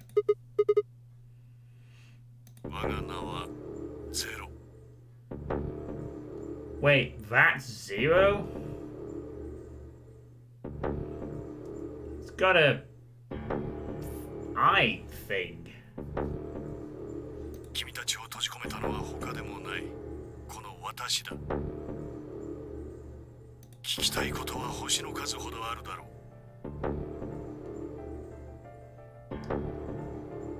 Okay, so this is what Zero looks like. Hey, he's got a bracelet on. だが見ての通り、私のこの姿は事前に記録されたホログラムの映像だ。Ah, this is a recording, but we know what it looks like now. したがって残念ながら、君の質問には答えることができない。あらかじめこのことを心得ておいてもらいたい。I considered taking a swing at him, but decided that was spectacularly futile and kept my bald fist at my side. さて、何から伝えるべきか。私も君に話して聞かせたいことは数えきれないほどあるんだ。だが時間は限られている。その全てを話すわけにもいくまい。So I guess that takes out the... So I guess that means that Akane isn't involved with this then, at least not directly. She's not Zero again. そこで重要なことを2つだけ選んで君に伝えることにしよう。まずはシロアリの話からだ。Termites. 突然こんなことを言ってもあっけに取られるばかりだろうね。君のきょとんとした顔つき目に浮かんでくるようだよ。まあそれ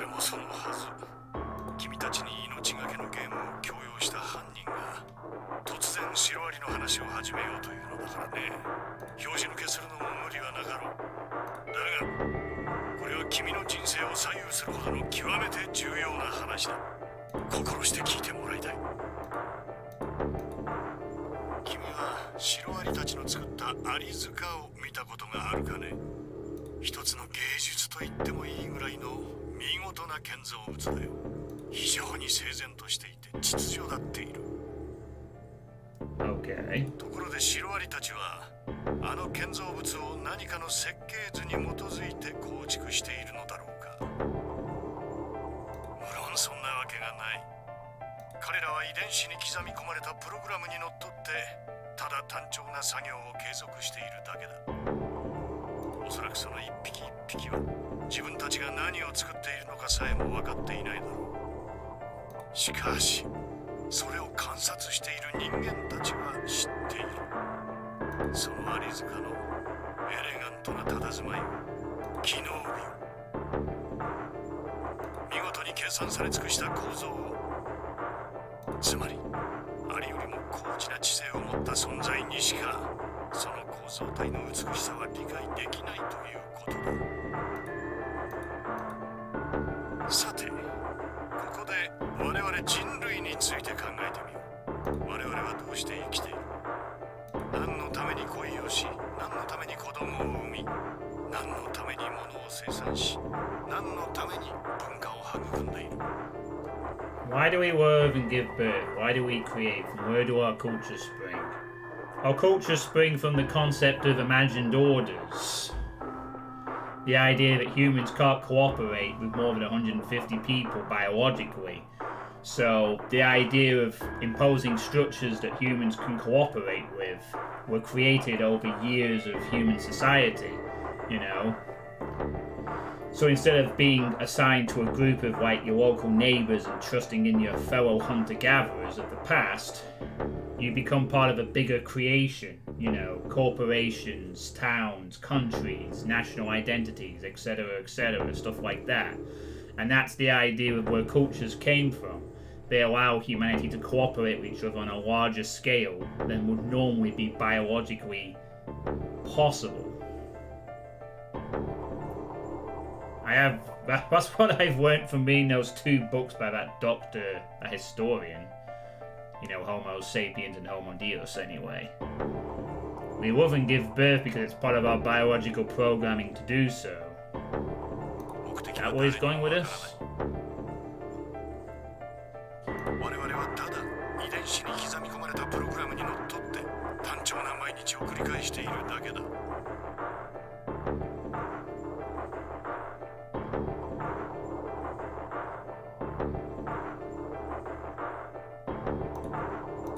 さあ、ここまで言えばもう分かってもらえるだろう。そう、要するに私が言いたいのはシロアリも人類も同じなのではないかということだ。我々は日々の営みを繰り返しながらもその究極の目的については全く理解していない。つまり我々は何を作っているのか知らないのだ。それを認識できるのは我々人類よりも高次な知性を持った存在のみ。あるいはその存在から見れば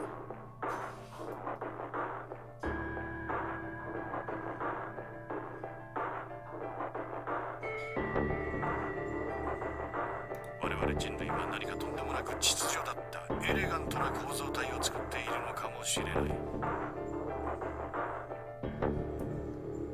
我々人類が悠久の時の中で構築し続けてきたその何かはもう一次元高いレベルから見るならば恐ろしく感動的な何かである可能性も否定できないのだ。All those glass buildings say otherwise, but go on.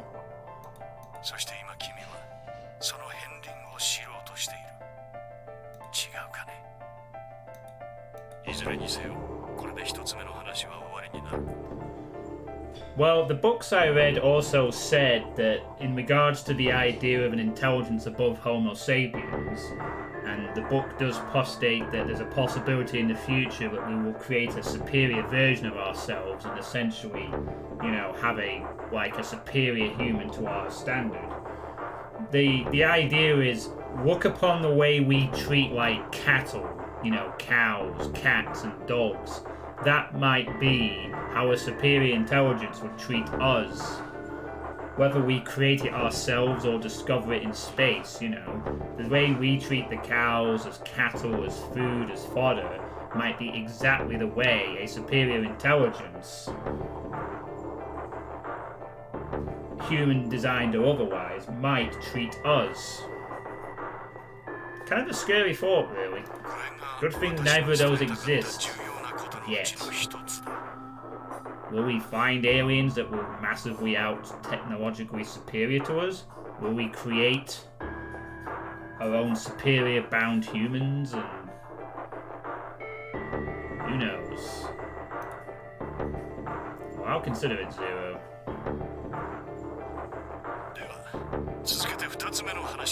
I wonder if this is what Tenmyoji and Quark saw as well, or whether they knew how to activate it. これは君の人生を、いや、数十億という人々の命をつなぎ止めるためのものだ。Okay. いささか唐突ではあるが、これから私はある一つのパスワードについて教える。A password? 爆弾01を解除するためのパスワードだ。Oh. Password to disarm the bomb number 1. This is going to be important to take down. Bomb? Oh my god, we've actually referenced the bombs for the first time in forever. Yeah, we don't know about the bombs in this timeline. 01の解除用パスワードは BQZRGJDXR だ。BQZRJDXR. Hang on a second. That's a similar thing to what Dio gave to us at on the ending. Does that mean that Dio also had one of the bomb passwords as well? Or is that for something different? I mean, it's a set of 3 letters, all capital, just like the one in the Dio ending, which is currently the only ending I have. So maybe part of getting a true ending is to know all the bomb passwords, and obviously discover their existence. I had no idea what he was even talking about. What bomb? Was he saying there were bombs too? If he guessed at my future confusion, he showed no sign of it. さて、以上をもって私からの話は全て終了となる。So, 最後に一つだけ忠告しておこう。今ここで聞いたこと、見たことについては決して他の者たちに話してはならない。 Why? もしも話せば、その時点で君にはペナルティが課せられることになる。 Oh, right. I guess it's that. では、またいつかどこかで会おう。その時を楽しみにしている。 Yeah, I'm sure we would. Well, I found myself yelling at empty air. He must have told Tenmyoji something as well. Or maybe they also had to act on some information. Or, I don't know. Or maybe they just disappeared and this was just happened to be on. We don't know if we're the only ones to have seen this. But we now have 2 very similar... We now know that we have a password for one of the 3 bombs. And in a previous timeline, we have the device that enables us to turn off the bombs. And the Dio ending gave us a similar 3-digit set of 3 capital letters, another code. I'm going to assume that is another pass as well. And then he made the analogy... of termites and only in a superior intelligence being able to appreciate. I wonder if that's perhaps the idea of getting all the parts, the timeline jumping.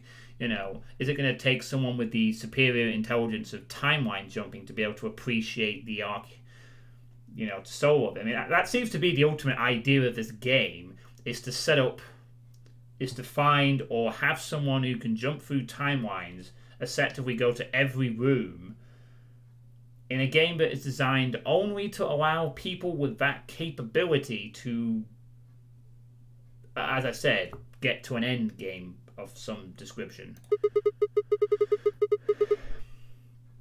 You know, like only someone who is able to jump through all the timelines, go to all the rooms, get all the pieces of the puzzle, the axle here, the key on the back of Kay's head, the password, the bomb password deactivating device, and then also to have the combined knowledge of all the key events, you know, the audio logs, the existence of the bombs, for instance.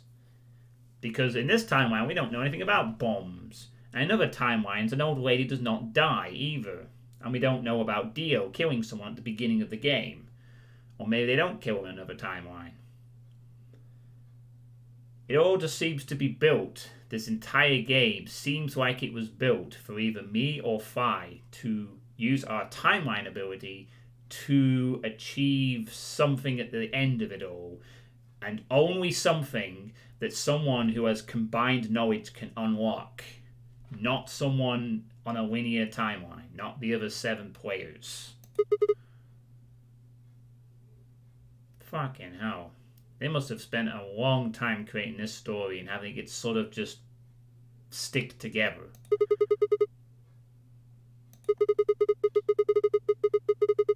And to think that well, actually, no. For someone else, this might be the first they've heard of the bombs. I mean, yeah, the only way to unlock this was to unlock the journal, which was on the previous one. So actually, you'd unlock this on the same middle path. This might be the thing. It's crazy to think that all of this partially works, because for some people, right, this would be the first path they take. And all they would have to do to unlock this was just go down this left path, and then here they are. Bam. Go down there, you get the journal, go down there, then go down here, get all this stuff suddenly. It's crazy to think that, you know, you could have a very different experience with this game simply by going down a different path at the start. It's not at all like the first game where I sort of accidentally discovered the ideal combination for the 6 endings. It's crazy. I kicked out at a nearby shelf. Ambidex play 所定の Well, you better get back to the voting thing. I spun around and ran out of the room towards the warehouse. So I think Tenmyoji probably just fucked off. He got the picture and left and did something else.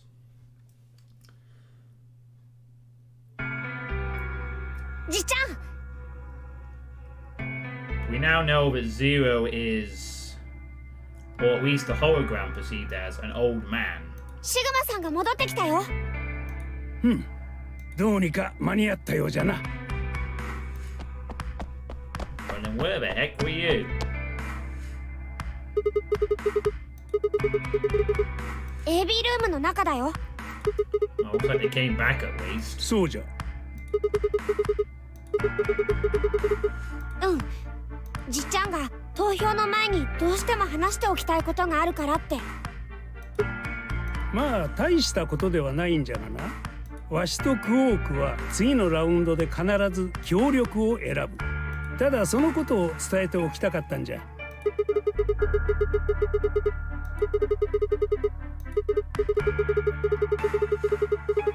確かにそうじゃが、わしらには根拠がある。必ず協力を選ぶという根拠がな。Go ahead. わしとクオークの BP はともに8。正直に言うが、すでにリーチがかかっておる状態なんじゃ。Ah, I see his point. Like, well, I mean, if everyone allies, they get points. If they betray and they think I betrayed, they won't get the points. And if they betray me, I won't die, but they will be on 11. Now, the thing is, since they're both together and on the same BP, I think as soon as they have enough BP, they're gonna fucking leave. この状態でわしらが BP を9以上にするにはどうすればよい Unless, of course, they're all willing to be patient, because at this point in the Star game, you can just play over and over. まず前提条件としてシグマに協力を選んでもらう必要があるわけじゃが、この条件の下ではわしらが協力を選ぼうと裏切りを選ぼうといずれにせよ同じなんじゃよ。そうじゃ。であるならば、あえてシグマを裏切るまでもない。共に協力を出し合ってポイントを増やした方が賢明じゃろ。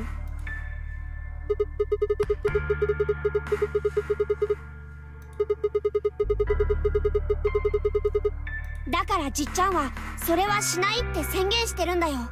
うん。もちろんじゃ。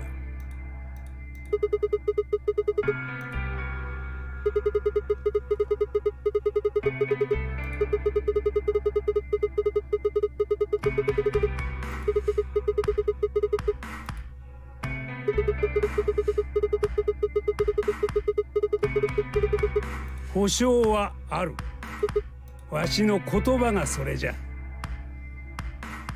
わしらは目標値に達しても決して9の扉は開かない。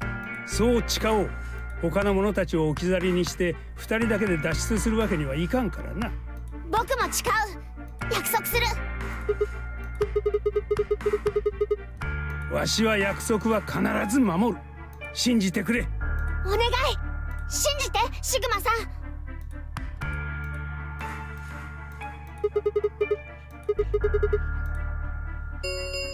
Okay. 投票の締め切りまで残り2分です。I mean, I suppose what Tenmyoji could have done there, perhaps to signify the trust, is he could have given the picture to us and then said, right, I'm going to ally, because if not, then I won't get this prized picture back. That could で have は been used as a 頼んだぞ bargaining chip. シグマ。絶対に協力だよ。約束だからね。Well, we're gonna do it. With that, they turned and ran into the AB room second from the right. I mean, even if I betray them and they ally, they're only down to 6 points, so... And then we'd all be on 6 points. Well, guess I should get moving.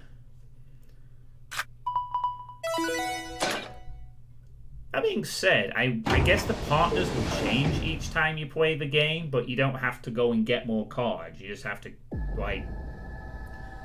Alright, well, this is the first time that we have done this in the 3rd round so far, so this is going to be interesting, possibly. Boom, boom. 投票の締め切りまで。I had a decision to make. Should I trust Quark and Tenmyoji? Well, I could believe they were telling the truth and still betray them. That would bring my BP to 6. I'd be that much closer to 9, and choosing betray would guarantee that they wouldn't try and escape without the rest of us. Betrayal seemed like the safe bet, but... お願い。信じて、シグマさん。絶対に協力だよ。約束だからね。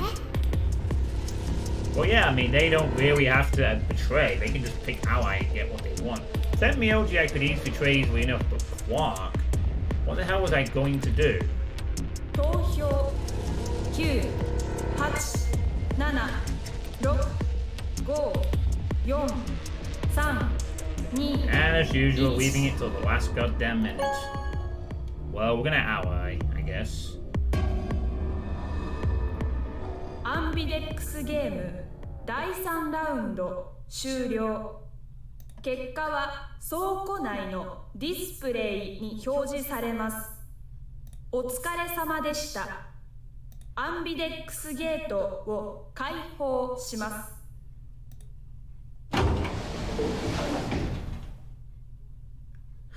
Slightly over dramatic. Always leave it to the last second. Always. Okay. アンビデックスゲーム第3ラウンドの結果を発表します。Alright, let's 一 see 度 what happens. 画面にご注目ください。It has exactly been half an hour since someone last spoke in the chat.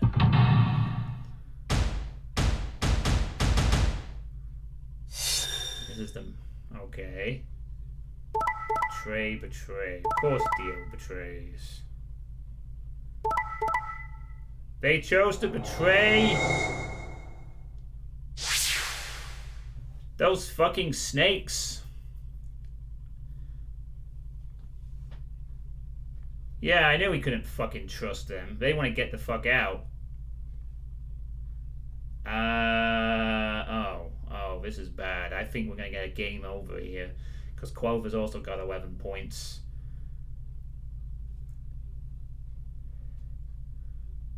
Actually, both of these could be game over, because if this plays out in the other ending, then Clover can just fucking leave. Clover has no reason to stay around here. I mean, no one's dead. But Kay was betrayed by these two.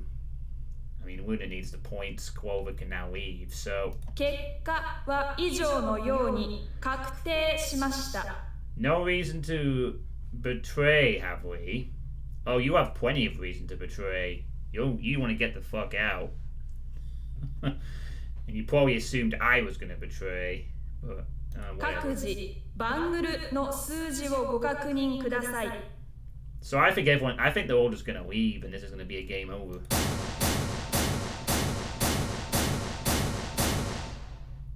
I suspect. クォークのことは関係ない。投票はわしの独断で行ったんじゃ。じっちゃん。わしが誓ったのは次のことだけじゃ。わしらは目標値に達しても決して9の扉は開かない。Oh, I get it. They did it because now they have a safety net if someone betrays them in the next round. いや、そうではない。脱出はもちろんさせてもらう。見ろ、あれを。四つ葉が9の扉の前に立っておるじゃろ。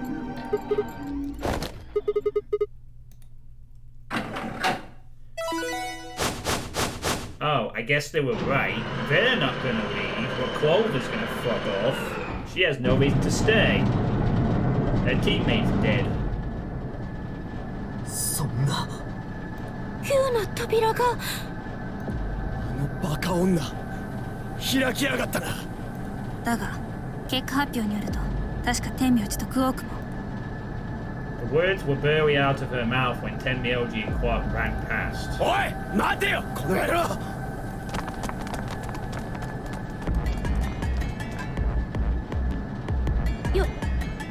翼、まさか脱出するつもりなんですか？ Of course she's gonna leave. そうじゃなかったよ。開かないでしょ、9の扉。どうして？外に出て仲間を呼んでくるの。ゼロボスを捕まえるためにね。天明寺とクオークも行くのか？ああ、すまんな。ごめんね、みんな。 I think they were genuinely going to stay. But they gotta take the opportunity when it happens. And the reason they betrayed was because they had a safety net of the 11 points, so they'd be on 9. どうじゃシグマ。納得したか？わしは約束を破ってはおらん。9の扉を開いたのはわしらではなく四つ葉じゃからな。まあどうとでも言うがいい。わしはどうしても外に出なければならんのじゃ。一刻も早くここを出て奴に制裁を下さねばならん。奴というのは無論ゼロボスのことじゃよ。ゼロボスがどこにいるのか知ってるって言うんですか？ああ、ここまで来たのじゃからもう行っても構わんじゃろ。わしはゼロボスのことをよく知っておるんじゃ。なんだと？ You knew exactly who he was. Are you gonna tell us? This might make this ending worth it by itself, if he tells us who it is. 9さあ、キューキュー。行くよ。天明寺さん、クオーク。ちょっと待って。シグマさん、これ読んでもらえる？ Quark held something out. I looked down to see 2 pieces of folded paper. 手紙。AB ゲームの前に所長室で書いたんだ。これを読んでもらえれば、じっちゃんと僕のこと分かってもらえると思う。だから、はい。He pressed it into my hand. それじゃあね、シグマさん。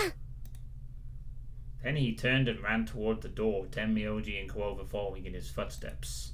I was so surprised by the weather that I didn't even try to stop them. Before I could think of anything to say... ではな。じゃあね。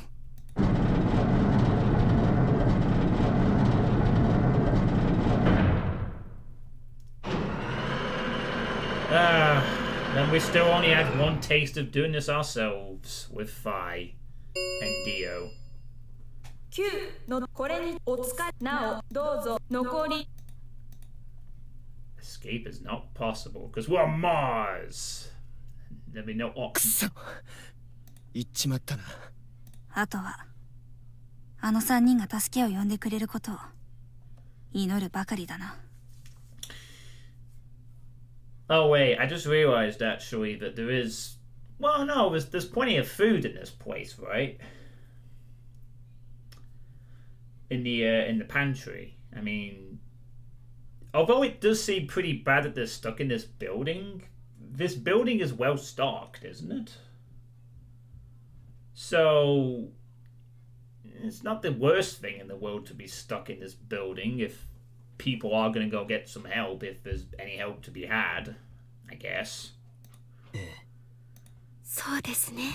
I'd actually like to have an ending that explores this for a bit, where maybe they do stay behind and kind of try and live out their lives a little bit in the facility. Because usually at this point the game ends. Or maybe we're about to... I looked down at Quark's letter and slowly unfolded it. His handwriting was still slightly uneven, but he'd filled up both pages with writing. I began to read. It was a really stormy day when he found me. He said the rain was coming down so hard it almost hurt, but somehow he managed to hear a baby crying. I guess I must have been crying pretty loud. He took me home and did his best to raise me, but he'd never been married or had a kid before, so I think it was really hard for him. He couldn't figure out how to mix the formula, so he was always carrying the directions around with him. Also, I guess I was a pretty picky eater, so if he didn't get the water to formula ratio just right, I wouldn't eat it. I guess I was kind of a pain, huh? But he didn't give up, and now here I am. When he found me, I was really, really small, and he was worried that I might not make it.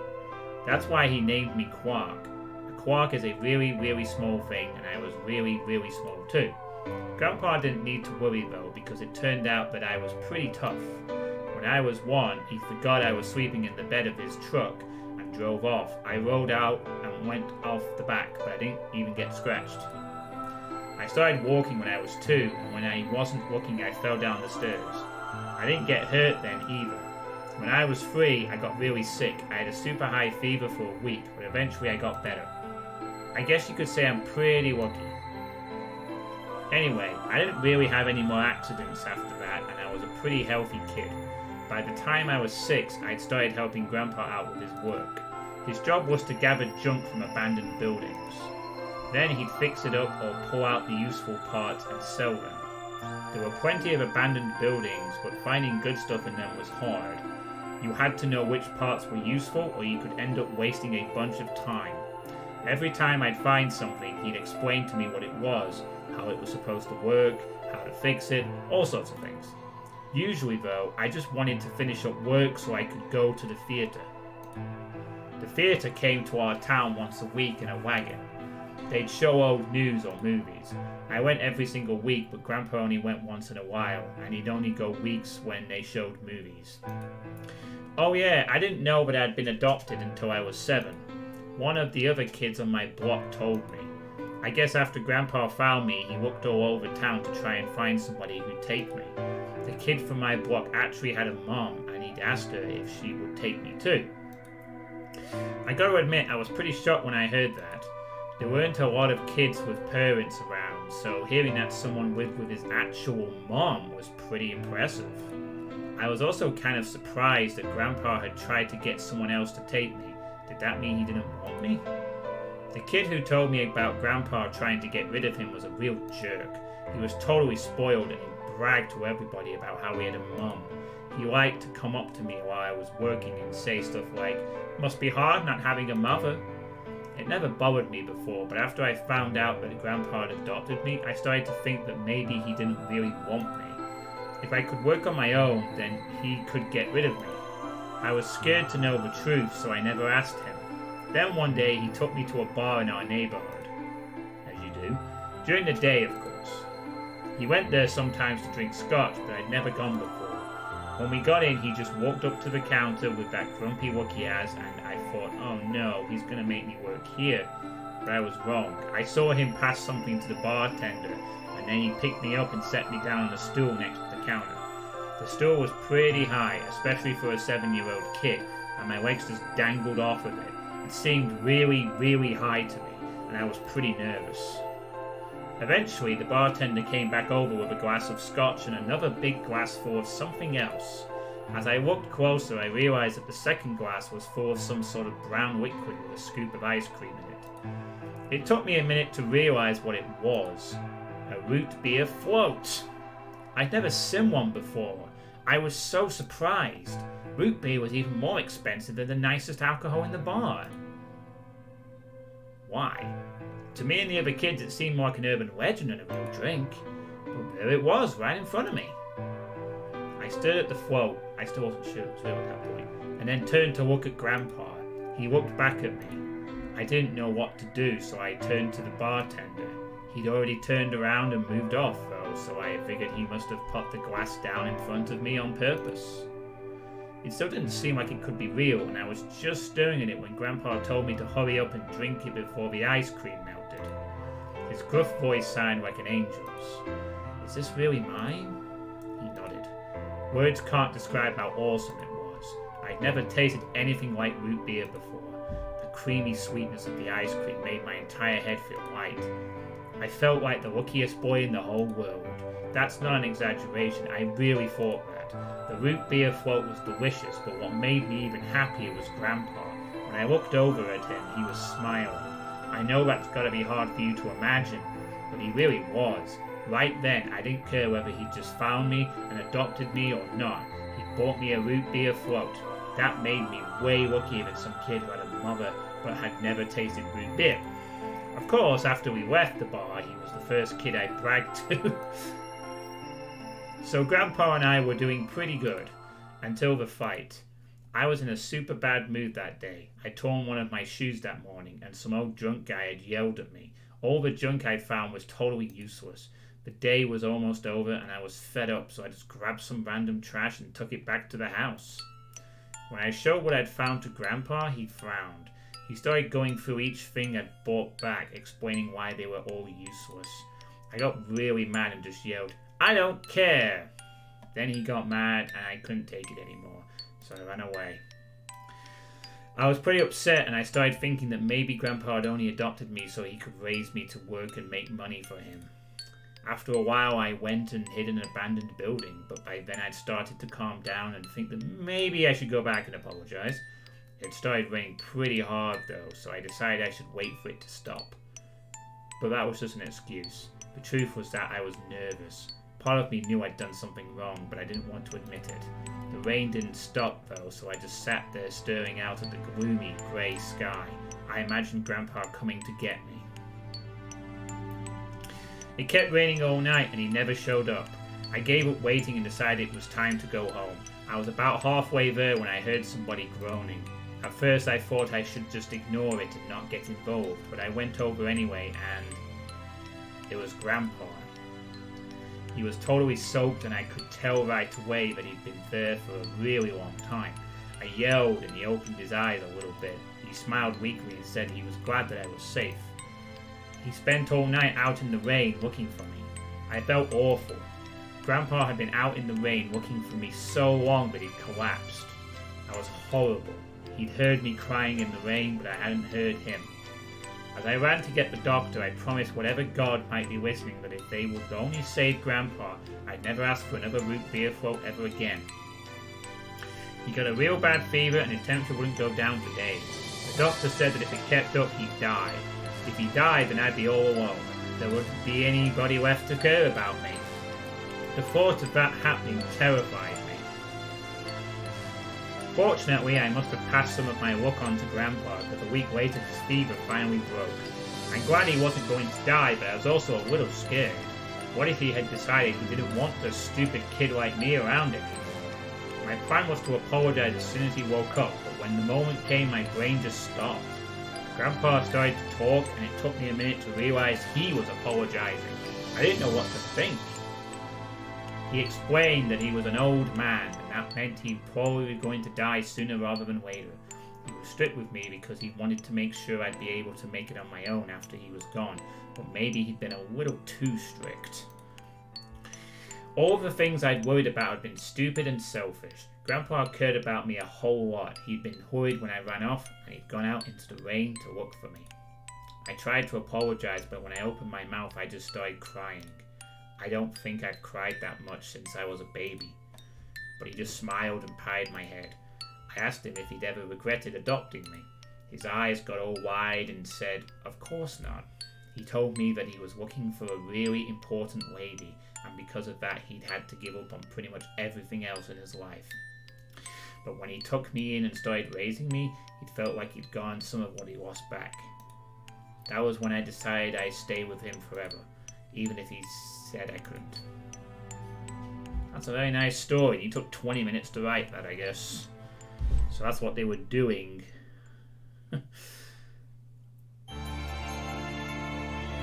Okay. So it's a very nice story, but you were going to tell us who Zero was. Well, he was, and then he didn't. Oh my god, credits! Does that mean I got an ending? The sad Quark ending. Well, I say that, but an achievement didn't pop up, so I don't know. Mars Mission Operator. Okay, well, we got an ending. I guess? Maybe. And we finally got the backstory of Quark and Tenmyoji. So he did indeed adopt him, he looked after him, and he really cares for him. And Tenmyoji knows about the Mars mission, and he's a salvager.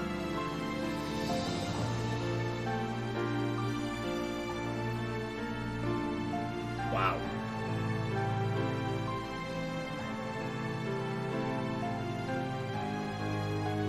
It's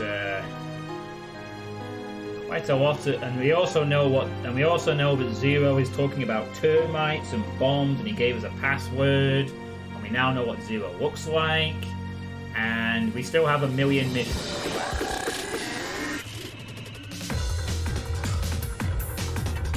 But at least maybe 1 or 2 of them have been solved now.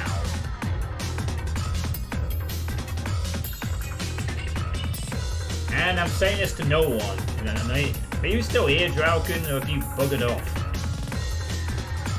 I'm surprised you haven't had anything to say on this.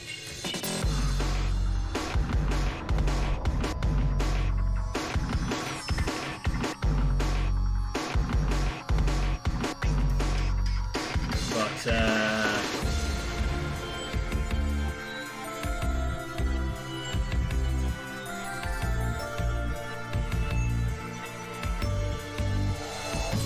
you're still here. Alright.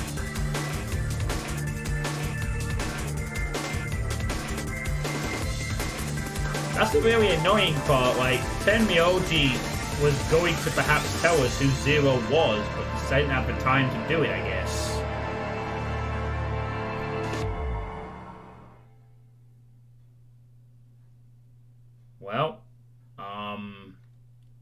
Oh, and in root beer veritas. 10 Myoji end. Oh, maybe we did unlock an ending then. Perhaps. Let's find out. Alright, finally!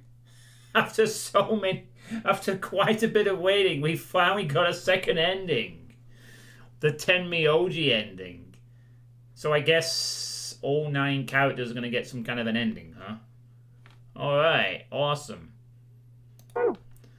So yeah, that's the 10 Myoji ending. Cool. Much further down than the Dio ending. Wait. Bomb number 0 deactivation code. So that was a bomb pass. It says so in the text. So what Dio gave us was for a... But for a 0 bomb? Huh. Okay. Well, I didn't actually have confirmation until that, but hey-ho. Okay, so we now have 2 bomb password things. Cool. I think we're going to need a few more, though. But hey, it was... Yeah, okay, I get that, Drauken, but this is it could also have been a deception or some weird shit, and, you know... But yeah, so we now have 2 bomb passwords. Does that mean there's 4 bombs? Or is just one of the bombs called Bomb 0?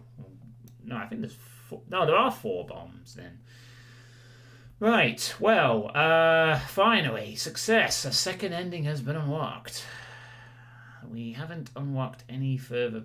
And yeah, you're right, we had the walk. Is there proof it wasn't a murder? Yes. So, we haven't unlocked any extra stuff yet. Well, I guess the next thing we should do is see what happens if we choose to betray in the AB game.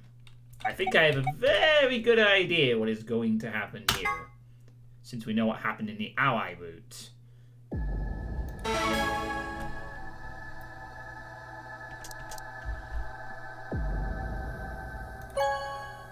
Basically, Clover's going to fuck off by herself, and everyone else gets stuck.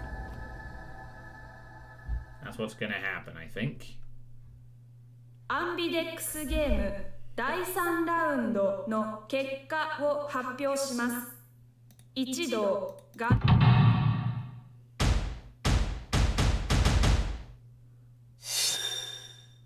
So, yep. Ah, we betrayed. So we're... No, it matters because Clover's leaving immediately. 結果各自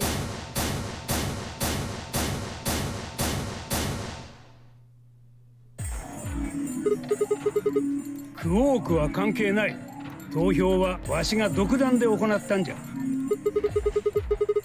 それはお互い様じゃろう。じゃが今は言い争いをしている場合ではなさそうじゃな。見ろ、四つ葉が9の扉の前に立っておる。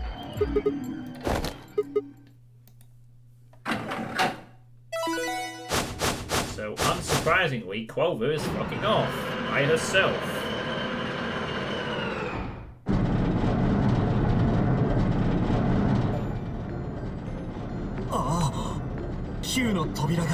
Because very few people in this game show any restraint the moment number 9 appears on their bracelet. あの女開きやがった。どうして？待ってよ、四つ葉さん。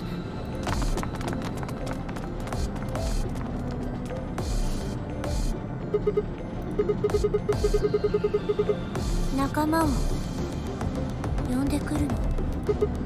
アリスの敵を取るためにね。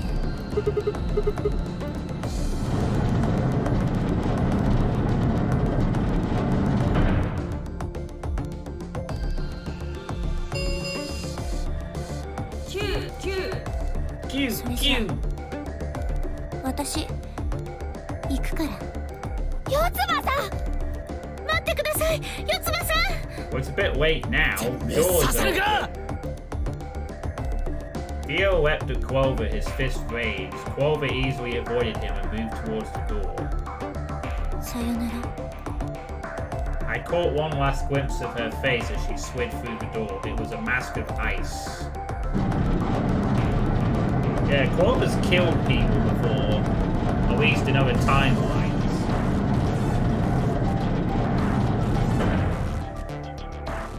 I guess that's that.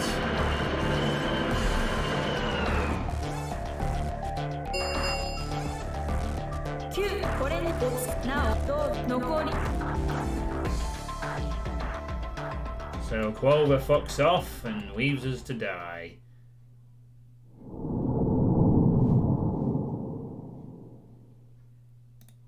But apparently that justice never arrives. But, you know, we knew that was coming due to the other ending, so yep. That ends that. Right, well, we only have one other thing we can do on this timeline then, and then we're going to move on to the right-hand side of this path to see what else awaits us. And that is to choose to betray in the pressure, to listen to Clover's flirtations in the second round. So you remember this is the round from yesterday where Clover was telling us to betray. ねえ、シグマ。相談があるんだけど。Yeah, she tries to flirt with us and lets us give in to her flirtous temptation.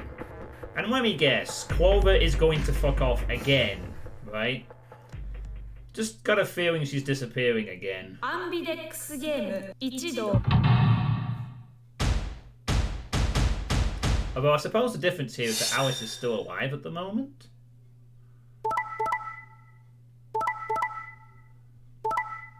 Betrayal. That gets Clover to 9 points, and she'll just fuck off. Again. Now, I suppose the difference here is that Alice is still alive, but she's about to not be. 結果は以上のように So this 確 could 定 work し out ました。 slightly differently. No one's dead yet. Huh. 各自。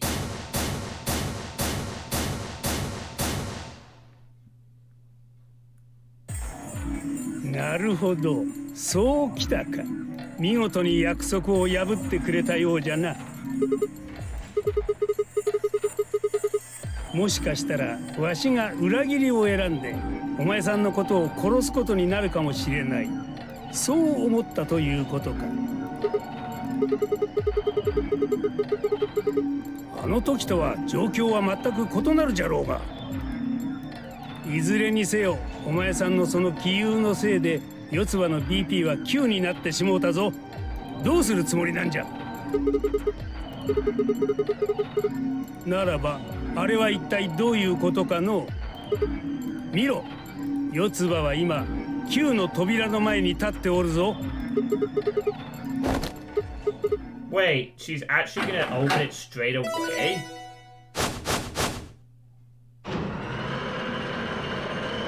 Well, I guess she doesn't care about Alice then, or else she trusts Alice to keep everyone intact. 9の扉が。あの女開きやがった。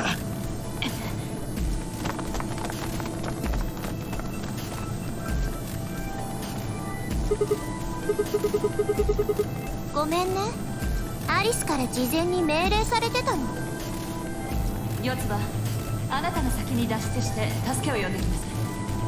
私の BP は1だから、これを9にするためには少なくともあと3回は AD ゲームをする必要がある。それまでに誰かに先を越されたら私たちは永遠にこの施設から出られないことになる。だから四つ葉、その前にあなたが脱出するのよ。Oh, that would これは explain it. 上官からの正式な Basically, 命 get the 令。 hell out. 従いなさい、四つ葉。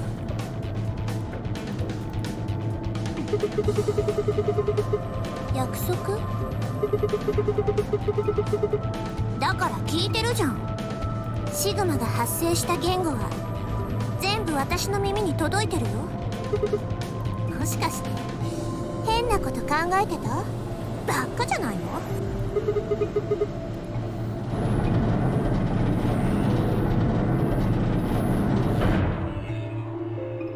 But no, the moment I get 9 BP, I get beaten down immediately.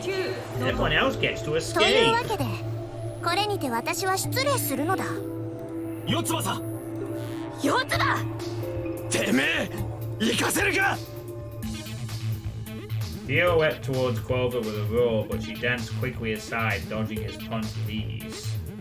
じゃあね。 With a last carefree grin, she leapt through the number 9 door. Guess that wraps this up.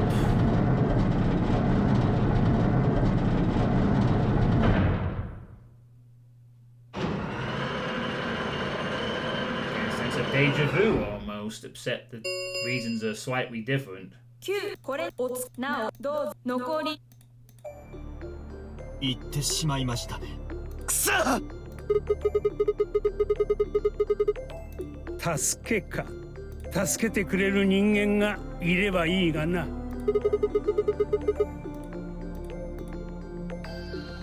Tenmyoji said nothing, just shuffled off through the yellow door and out of the room. A cold silence descended on the rest of us. It was a silence that promised to remain for a very, very long time. I don't think we're going to get any ending that basically has them explore surviving after a while. But yeah, game over again. Everyone rots in the place. Unsurprisingly. Okay, so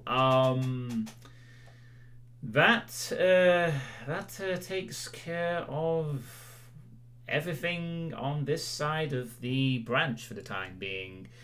We still have the lock here to deal with. We can't do anything on the left. We cannot do anything extra on the right. So the next set of options is going to be here. I'm going to be exploring down this path and seeing what options lay there. But there's a forward actually. Let me check something. Deal game over. Ah, okay. So okay, interesting. Very interesting. I've just noticed something about each of the different ending paths. If you get a game over on an ending, it corresponds to the ending of that branch. So like there you've got Dio and Dio. Here it's Tenmyoji 1 game over, Tenmyoji game over 2. So that means that we can, by going off the I thought that at first that the endings were based on who the source of the game over, you know, why it was a game over, because Phi left or Sigma got knocked out or whatever, but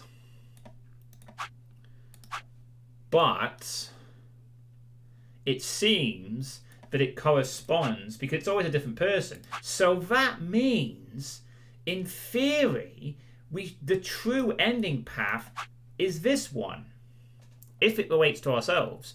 This path is the Sigma one. This one's the Phi one. We don't know who this belongs to, or this one, because we haven't done it yet. This one is for Quark. This one is K's path. This one is Luna's path. So we can get an idea of what ending we're going to get. So there's 9 endings, and every one of them corresponds to a character, it seems. Wow, this game continues to reveal stuff in a very long-winded manner. Like, each death will tell you what the ending you're going towards. So then, yeah, in theory, this is the true ending path, which we can't access because we need to plant the bomb. Interesting stuff. Interesting stuff indeed.